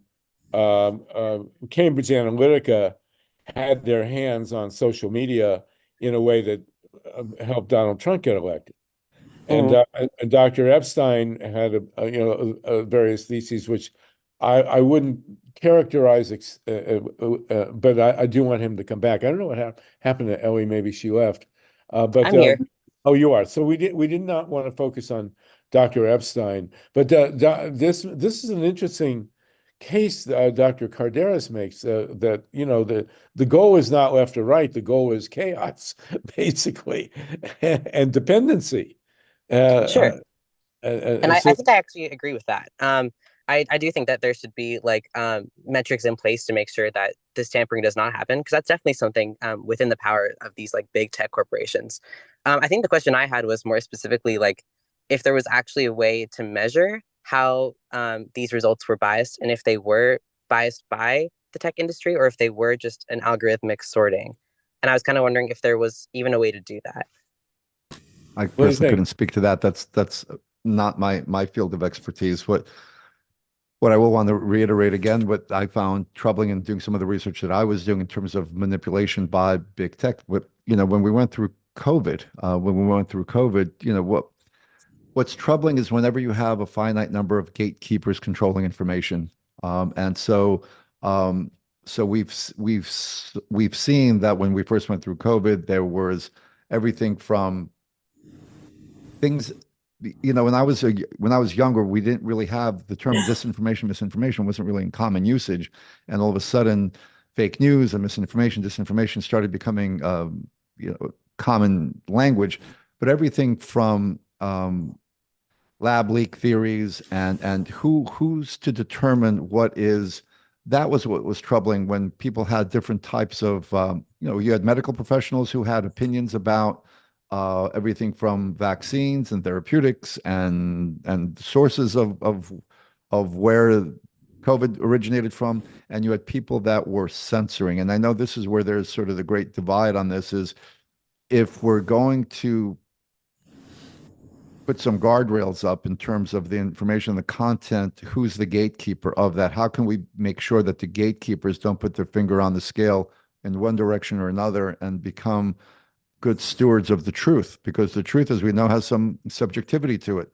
And we saw that both from the left and from the right. We're finding out now that there were some emails and information that there was some intentionality about suppressing going back to COVID again, certain information about lab leak theories that were people were stopped from getting that information because of certain gatekeepers that controlled the flow of information. Thank you. And thank you, Ellie, for that. Quite brilliant. I do want to say that what you raised, and I'll go to Camilla and then Dave Saltman, and then maybe we'll let you go. You've been fantastic with us and so patient. The issue of radiation, which I've been dealing with since 1974, when we started fighting nuclear power. People cannot handle atomic radiation in a discussion. And I just recently saw the most egregious offense against this discussion from none other than Oliver Stone. Oliver Stone, for God knows why, made a pro-nuclear movie. And in this movie, he said one of the most outrageous things that, as someone who's been with this issue for so long, he said there was no evidence that any children were harmed by radiation around Chernobyl. And if anybody knows anything about what happened in Ukraine after Chernobyl, this is enough to make you want to pick up your computer and throw it across the room. And this came from Oliver Stone. And we've had this experience over the decades. People cannot handle discussions about atomic radiation.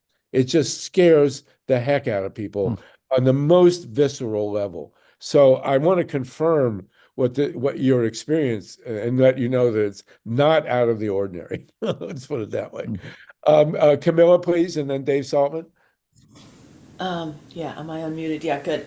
Yeah, I just wanted to say to Ellie and anybody else, I put in the chat the link to Dr. Epstein's testimony last week to the Senate Judiciary Committee, 2 pages, and then a 480-page document that he submitted of written testimony, which includes many of his published peer-reviewed research studies. So I suggest when we talk about with him next time that you, Ellie, and everybody else interested read the research so we can have a constructive conversation. Yes, thank you for that. And I will say, I want to put in a reality warp here that also I always forget to ask for money. And in this case, we do need any small donations. We're actually as interested in the number of donations as in the size at this point. But if you can do make donations to the call, that would be very helpful. This is the last of the year, and we will use the fact that you've donated to go to people who may actually support the cause. So I appreciate that, and go to the GREEP website, grassrootsep.org, and hit the donate button. Even if it's $5, $10, it will help us get the kind of funding we really need. So thank you very much for that. Dave Saltman, Dr. Kardaras, Dave Saltman is a legendary news person over the decades, and we'll give him the last question. We've rubbed elbows. Of all the gin joints and the whole Right.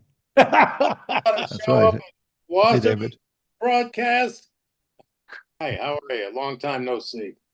Oh, good. Thank you. I have a question for you. You and I have had this discussion before. It strikes me, and I know I'm going to get a storm of protest on this, but it seems to me that the chief offender in this case, we may be focusing on the wrong villain. And correct me if I'm wrong, it seems to me that what you're describing is essentially what has been for the last, 100 years, the holy grail of advertising. The issue here is not the tech companies, it's the fact that they are selling advertising, which becomes the poisonous material. There's where follow the money. That's where the money is. Do you agree with that or not? I'm saying that what we need is to regulate advertising, not technical research. Well, I think in the sense that modern digital media is sort of the 3.0 Frankenstein child of, the original persuasion and advertising movement of the 1880s, as it's grown up.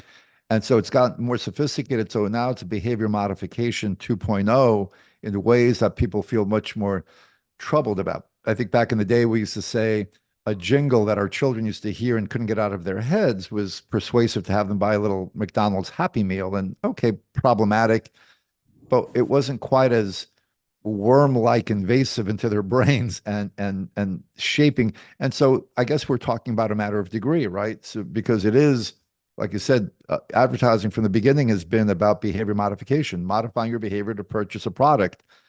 Well, this is what we're talking about, but we're talking about qualitatively. It's much more pervasive, insidious, and impacting from a mental health standpoint. I don't think that jingle, that Happy Meal jingle, led to suicide and depression rates or led to some of the things. So I think you're right. That might be the original culprit, but I think the arsenal that's being used now is so much more powerful and destructive, right? So we could say it's not weapons, bows and arrows were around, but now we've got nuclear weapons and they're much more potentially destructive.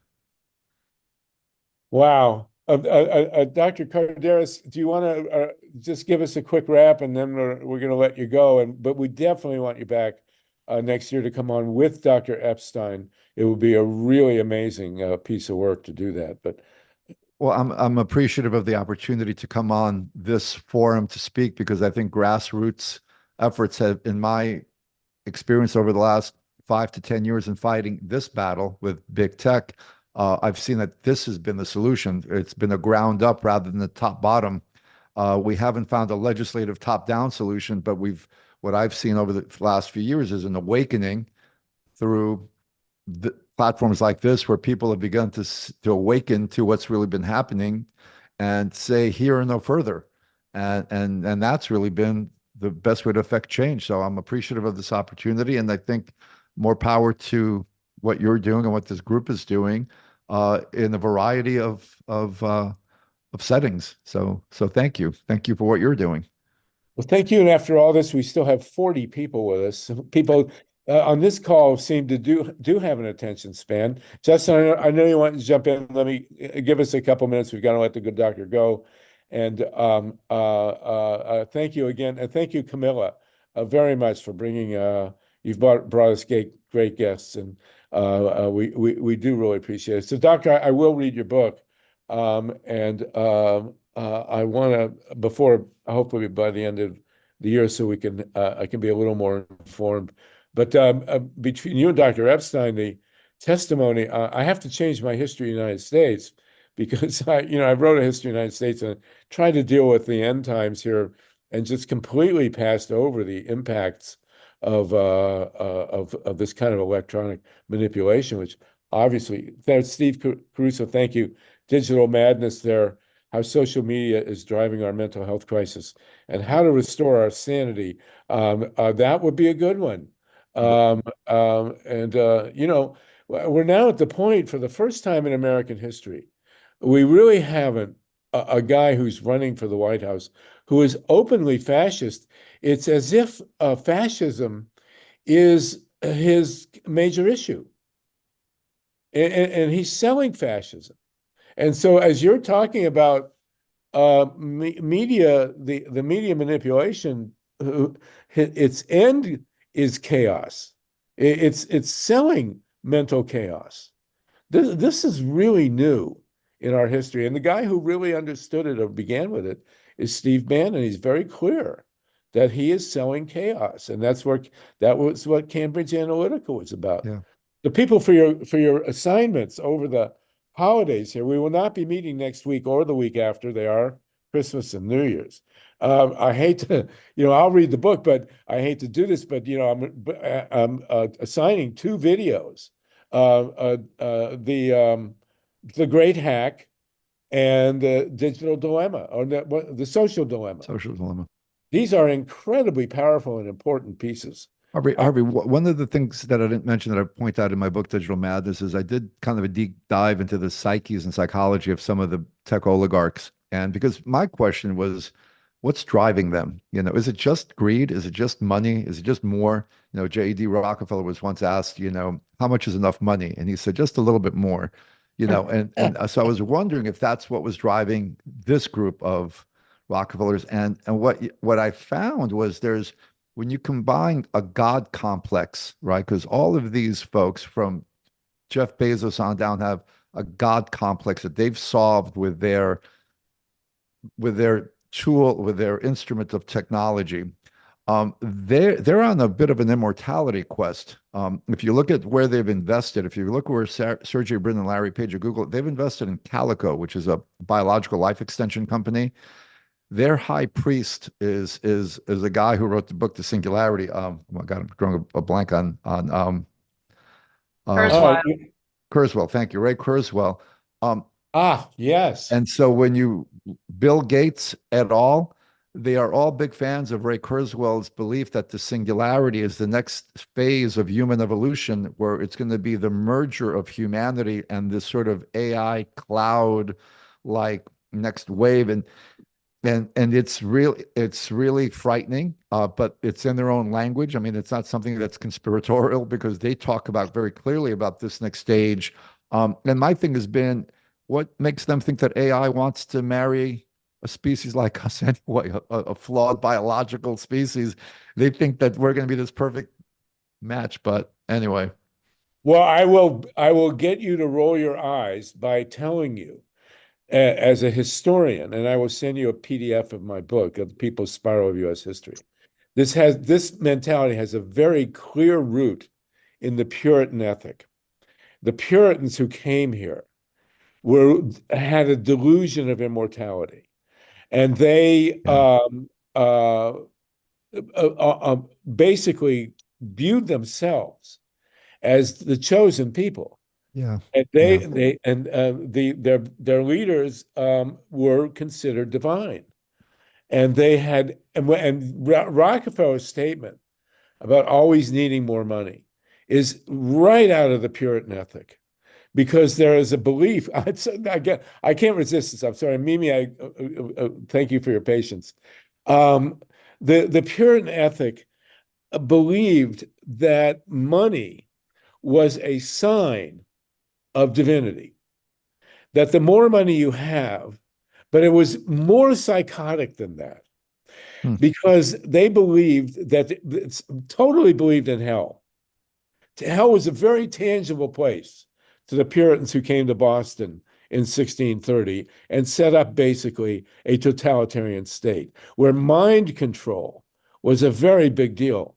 You did not want to live in Boston in the 1600s when these guys were in charge, and there was all guys. And they believed that God decided when you were born if you went to heaven and hell, or hell, which they totally believed you did. And money, the possession of money was a sign that you might be going to heaven and might not be going to hell, but it was not a certainty. And so God had the power to put you in hell, even if you made all the money in the world, shy of $5.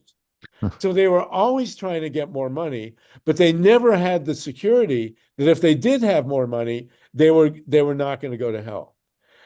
Total psychotic belief. And it's at the core of American capitalism. So I'm not, Zuckerberg, God help him, is Jewish, but whatever. But the bottom line is that the idea of seeking security with money is ingrained in the American ethic, but it's not sufficient. And so these guys are really, really crazy. And they would do anything for more money. They had no compunctions about killing Indians or doing whatever they had to do to get more money, but it was never enough. So there you go. That was fascinating. Zuckerberg is obsessed with Caesar, by the way. Zuckerberg is obsessed with Augustus Caesar, by the way, too. Named all his kids various versions of Augustus and Caesar. And at the end of each Facebook meeting, he used to scream out domination. And on this honeymoon, they went to Rome, and he's obsessed fanatically with Caesar and power. Anyway, just aside, even though and his haircut. Who is that? Zuckerberg. Zuckerberg, Mark Zuckerberg. Yeah, he's obsessed with Caesar. Well, there you go. I'm obsessed with Caesar, but basically it's Caesar salad. So, what can I tell you? Very funny, Harvey. Quick question. Very quick, Eric, and then we got to. Hey, Kamala, I'd like to put together a little conversation before the meeting with Epstein so that we can be familiar with the research. I just put my email address and a Calendly link. So Kamala and Ellie, as I understand it, Ellie really looked at his entire resume. There isn't one study that she was able to identify that actually says what he says. Now, she may just be missing it. Eric. So I just want to make sure that we understand what the questions are. So Camilla, can you make an appointment? Thanks so much. Okay, thank you, Eric. And thank you, Dr. Kardaras. Yep. Is that a Greek name? Born in Athens, yes, sir. All right, very good. Thank you. All right, we got to go. Justin, we'll get you after the hour, after the top of the hour. We appreciate it. Thank you so much. Thank you, Dr. Kardaras. And we will. If I hope you agree and that you'll come back in the new year. Absolutely. Thank you. Take care. Bye bye. Thank you, everybody. And it was amazing time with him. Again, I do want to briefly ask if you can donate just to get the numbers up. That would be very helpful. Just go to whatever it is. What is our website? Election Protection 2024.org. Hit the donate button and put in 50 cents or whatever you can do. We would greatly appreciate that. Justin, to be courteous, very quickly, and then we're going to go to Mimi German, who has agreed to come on and read some poems for us. Go ahead. Wait, there. Go ahead, Justin. I want to connect the two spheres that you've been sharing, Harvey and Dr. Kardaras. That there's a thread of all of this that goes from technology to religion. And so it's 4 news items I have for you. Very quickly. First off, a jury just rebuked Google over its anti-competitive behavior. Good. And Sony needs to be convicted of violating fiduciary duty because it is literally deleting things that it is sold to its customers right off their devices as a form of digital censorship. Okay. Antitrust and all this sort of thing comes into play. Okay, why does this matter? SCOTUS Justice Powell in the 70s, he dismantled any enforceability of truth of advertising and any accountability of corporations for their messaging. That's why the whole thing about Section 230, and we claim to be neutral parties, but we're actually pushing these things, right? So the third thing is all of this comes down to a consolidation of money. And right now, going through the courts is another Moore case, the same guy who wanted states to say that we can decide what elections are regardless of what the people said. He now wants freedom from taxation on all of his stock market and financial assets. Okay. And pushing the Supreme Court for that so that guys like Harlan Crow can bring out the religious right, saying, donate it to the church, not to the government, as a follow-on to the fall of places like Soviet Russia, Cuba, and even the takeover of Hong Kong by China. Okay, so finally. This is all a right-wing thing from the past 50 years to use technologies, these advertisings, and basically tell people that they can destroy the government with their AR-15s instead of nuclear weapons. Okay. Thank you, Justin. Very interesting. We appreciate that, and we'll continue. Okay, we are just over the top of the hour. We have the wonderful Mimi German, who's just a really great human being. We met in Portland a few years ago, and we were on the peace ship, which is called the Golden Rule. And we were riding through, and the fleet was in town. This was for Fleet Week. And I spoke at the Unitarian Church, and I have never been on the water that close to an aircraft carrier. Those boats are really big. My God. Mimi is also a poet and a great activist, very fierce. And Mimi, if you're going to read some war poems about war, but if you could end on an upbeat note, that would be very, very, very great. We have been talking since feels like a year. This will be, by the way, our last meeting of the year. We will get back together the first Monday in January after New Year's, and we will welcome you. We'll also welcome you, by the way, Mila Reeson is my producer, a co-host on the California Solartopia show. And we will talk about Diablo Canyon, which you haven't done. That'll be on Wednesday. You can go to kpfk.org and tune in and hear us then at 5 o'clock Pacific time. So Mimi, so great to see you. Let's unmute you here. That'll be helpful. Last time I saw you, we were floating through Portland Harbor. And, we were getting rammed by the sheriff's boat department. Yes, we did. So you want, we haven't had any poetry. And I read your poems. They're about the war, and we do need to do that. But if you can end us on an upbeat note, that would be terrific. And we will give you the last 10 minutes here. So please do. Okay, I probably won't need 10 minutes. And I wanted to say that I really appreciate it. And I feel awkward, actually, that it feels a little bit awkward coming in now with war poems about Israel and Gaza, because this conversation that you've been having was very interesting. And I'm glad that I at least got in when I did come into it. So thank you all for being so incredibly intelligent. It's nice to be in a room of thinking people. So I've been writing since since October 7th. Well, actually, I started writing 2 days later because I was in shock on October 7th with so many others of us. But I've been writing a poem a day called The War Poems. And boy, Harvey, finding an upbeat one will be interesting. So I'll just go for a couple of these and we'll see what happens. So I'm just going to start with War Poem 67.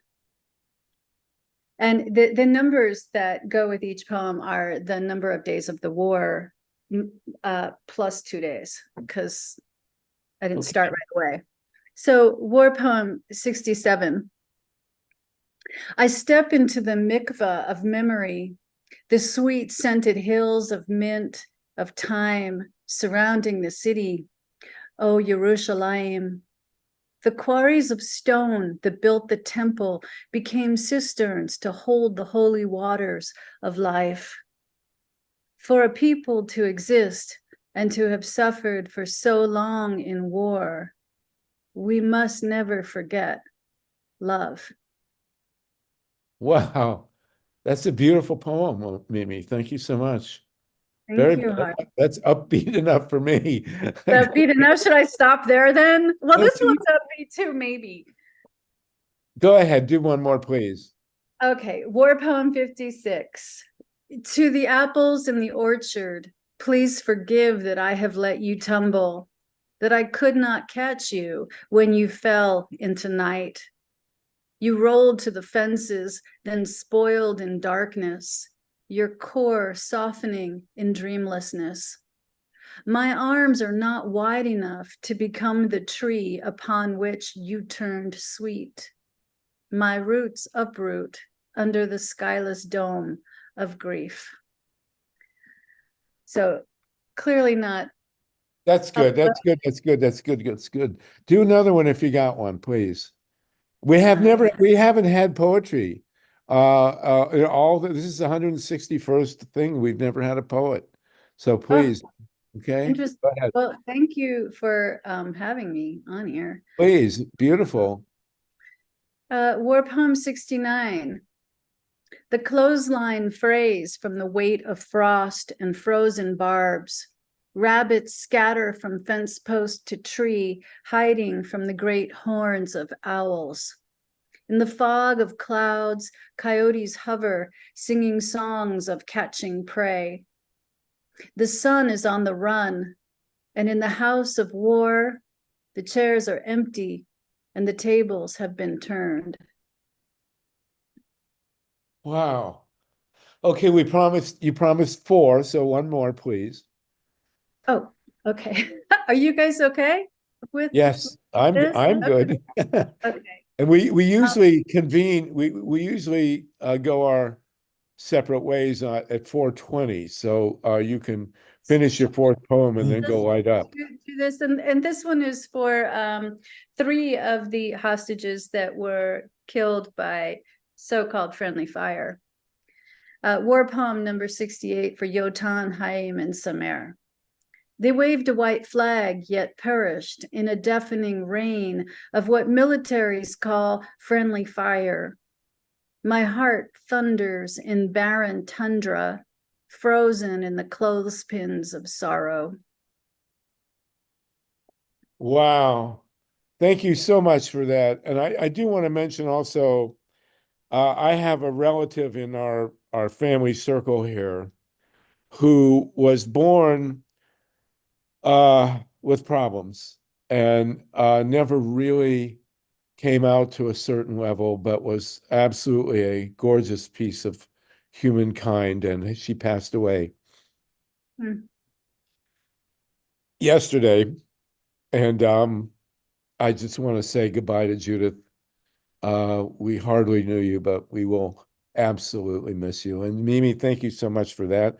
We'll have you back. You can become a resident poet. We need resident poets, for God's sake. So thank you for that.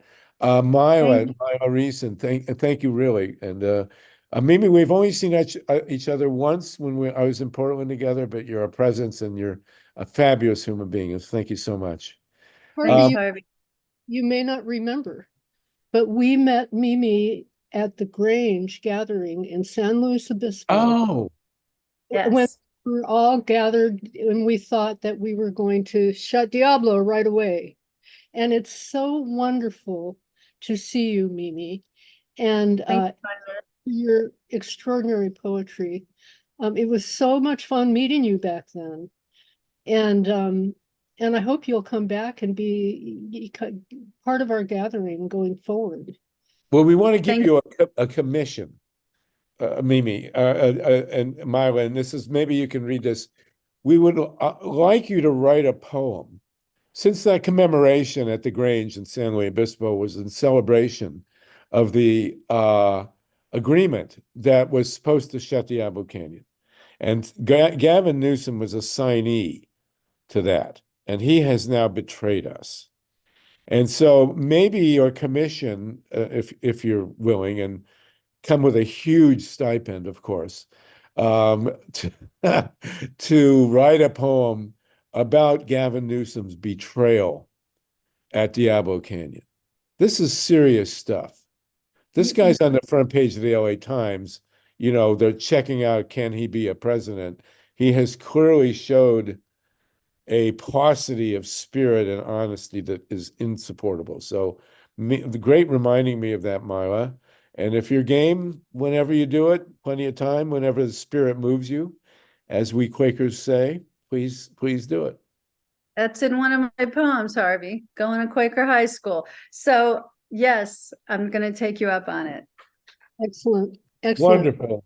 Okay, does anyone else have anyone to say as a farewell to 2023? We will reconvene the first Monday in 24. I don't know what the date is. Michigan will have beaten Alabama and will be headed towards the national championship, we hope.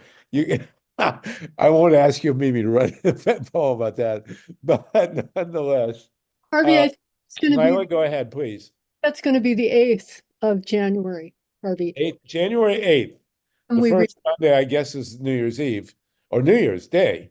Oh, Yep. and for those of you who care, on December 31st, when you're out gallivanting, you will also be celebrating my 78th birthday. I was born on New Year's Eve in 1945 and got my father a tax deduction. And Yeah, that kind of- Daddy's little tax break.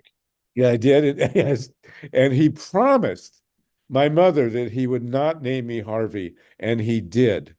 And what can I tell you, you know? But those of you who understand, you can call me Sluggo. And Ron Leonard, you're with us. You have are brimming with information on energy, and we will talk about that in the coming year. And thank you, Joel Siegel.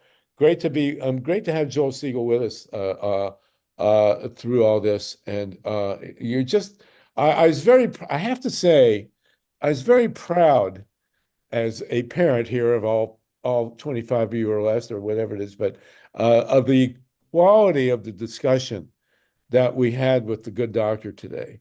And he's obviously quite a genius, and we want to thank Camilla for having brought him to us. But the commentary and questions were beautiful, and it really made me feel very comfortable and proud to be part of this this operation. So.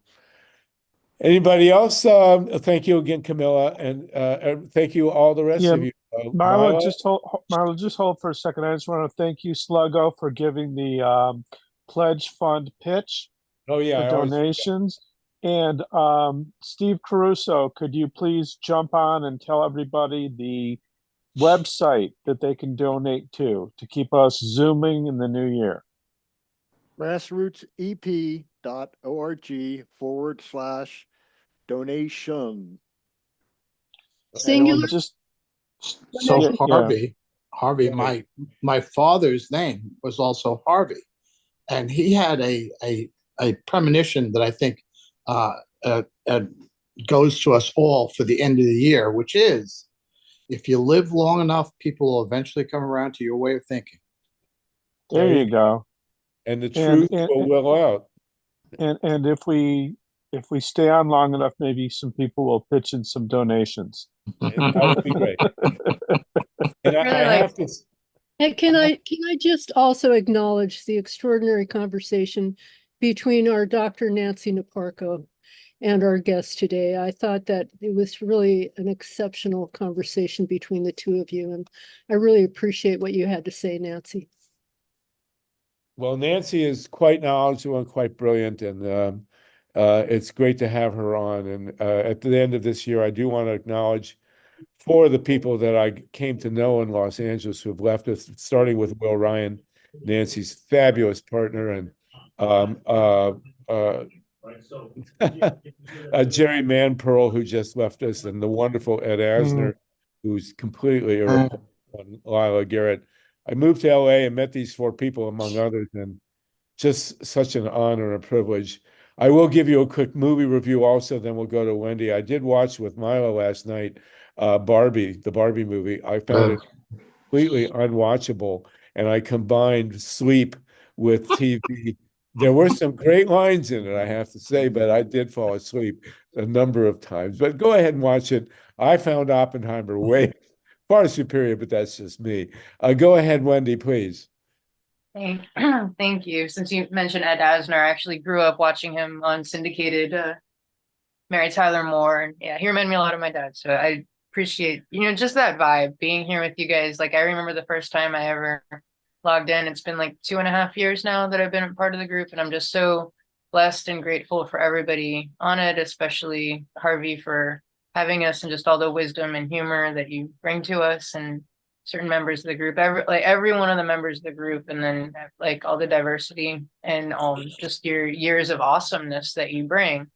And so I just want to thank you all for making us what we are. And I'm thinking about all the things we would like to do next year, with possibly doing more events, bigger events that can be like symposium, and just expanding what we are. And so I really would like to ask everybody if even like a cup of coffee or a drink or a meal for us, that, there's a lot of work that goes into this that you guys don't see. And after now, we're going to be volunteering basically. So if everybody wouldn't mind just chipping in what you would pay for a coffee for sitting at a coffee shop for 2.5 hours while we all put our hearts into this, it would be greatly, greatly appreciated. But I understand sometimes that's not feasible for some. But either way, I just want to thank everybody so much for just being here with us. And I look forward to another year of like being constructive, not just talking and complaining. Like I feel like we're actually coming to some solutions and being productive. And I'm so proud to be a part of it. And I just want to thank you so much.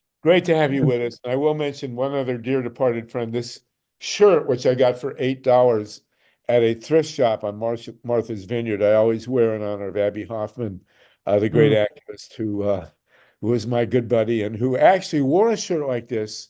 To tell you how far we've come, he wore a shirt like this on national TV. He was interviewed by Merv Griffin, and the network blacked him out for wearing a American flag shirt. And so the vision on the screen was Merv Griffin here talking to a black half of the screen because they wouldn't show this shirt. There you go. So I loved Abby Hoffman, and this is in remembrance of him as well. Mike will give you the last word for 2023. Sure, real quick. When I think of Ed Asner, I think about how he had the #1 rated show in the United States of America, and they took it away from him because he wouldn't back down on condemning the U.S. illegal actions in El Salvador. So he went out on top like the superstar he was, and so that's something to be admired. And also, I'm going to play Siskel to your Ebert and say the Barbie movie was wonderful. I loved it. And so go see it. Thumbs up from me, thumbs down from Sluggo, and see us next week at the theater.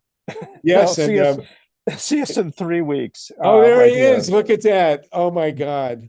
There Look he at is. that. All right, everybody. I thought politically, by the way, the Barbie movie was excellent. I just couldn't stand all that pink. That's just me. There was a lot of pink. Yeah. All right, you guys. No nukes, everybody. When we gather in the new year, there will be peace. Diablo will be shut, and Mimi will be poet laureate of the United States. Take care. Oh my God. No nukes. Take No care. nukes. Thank you. Thank you, Steve. See you next Caruso. year. Thank you, Steve Caruso. Thank you, Mike, and everybody. See you Thank next you, year. Sluggo. See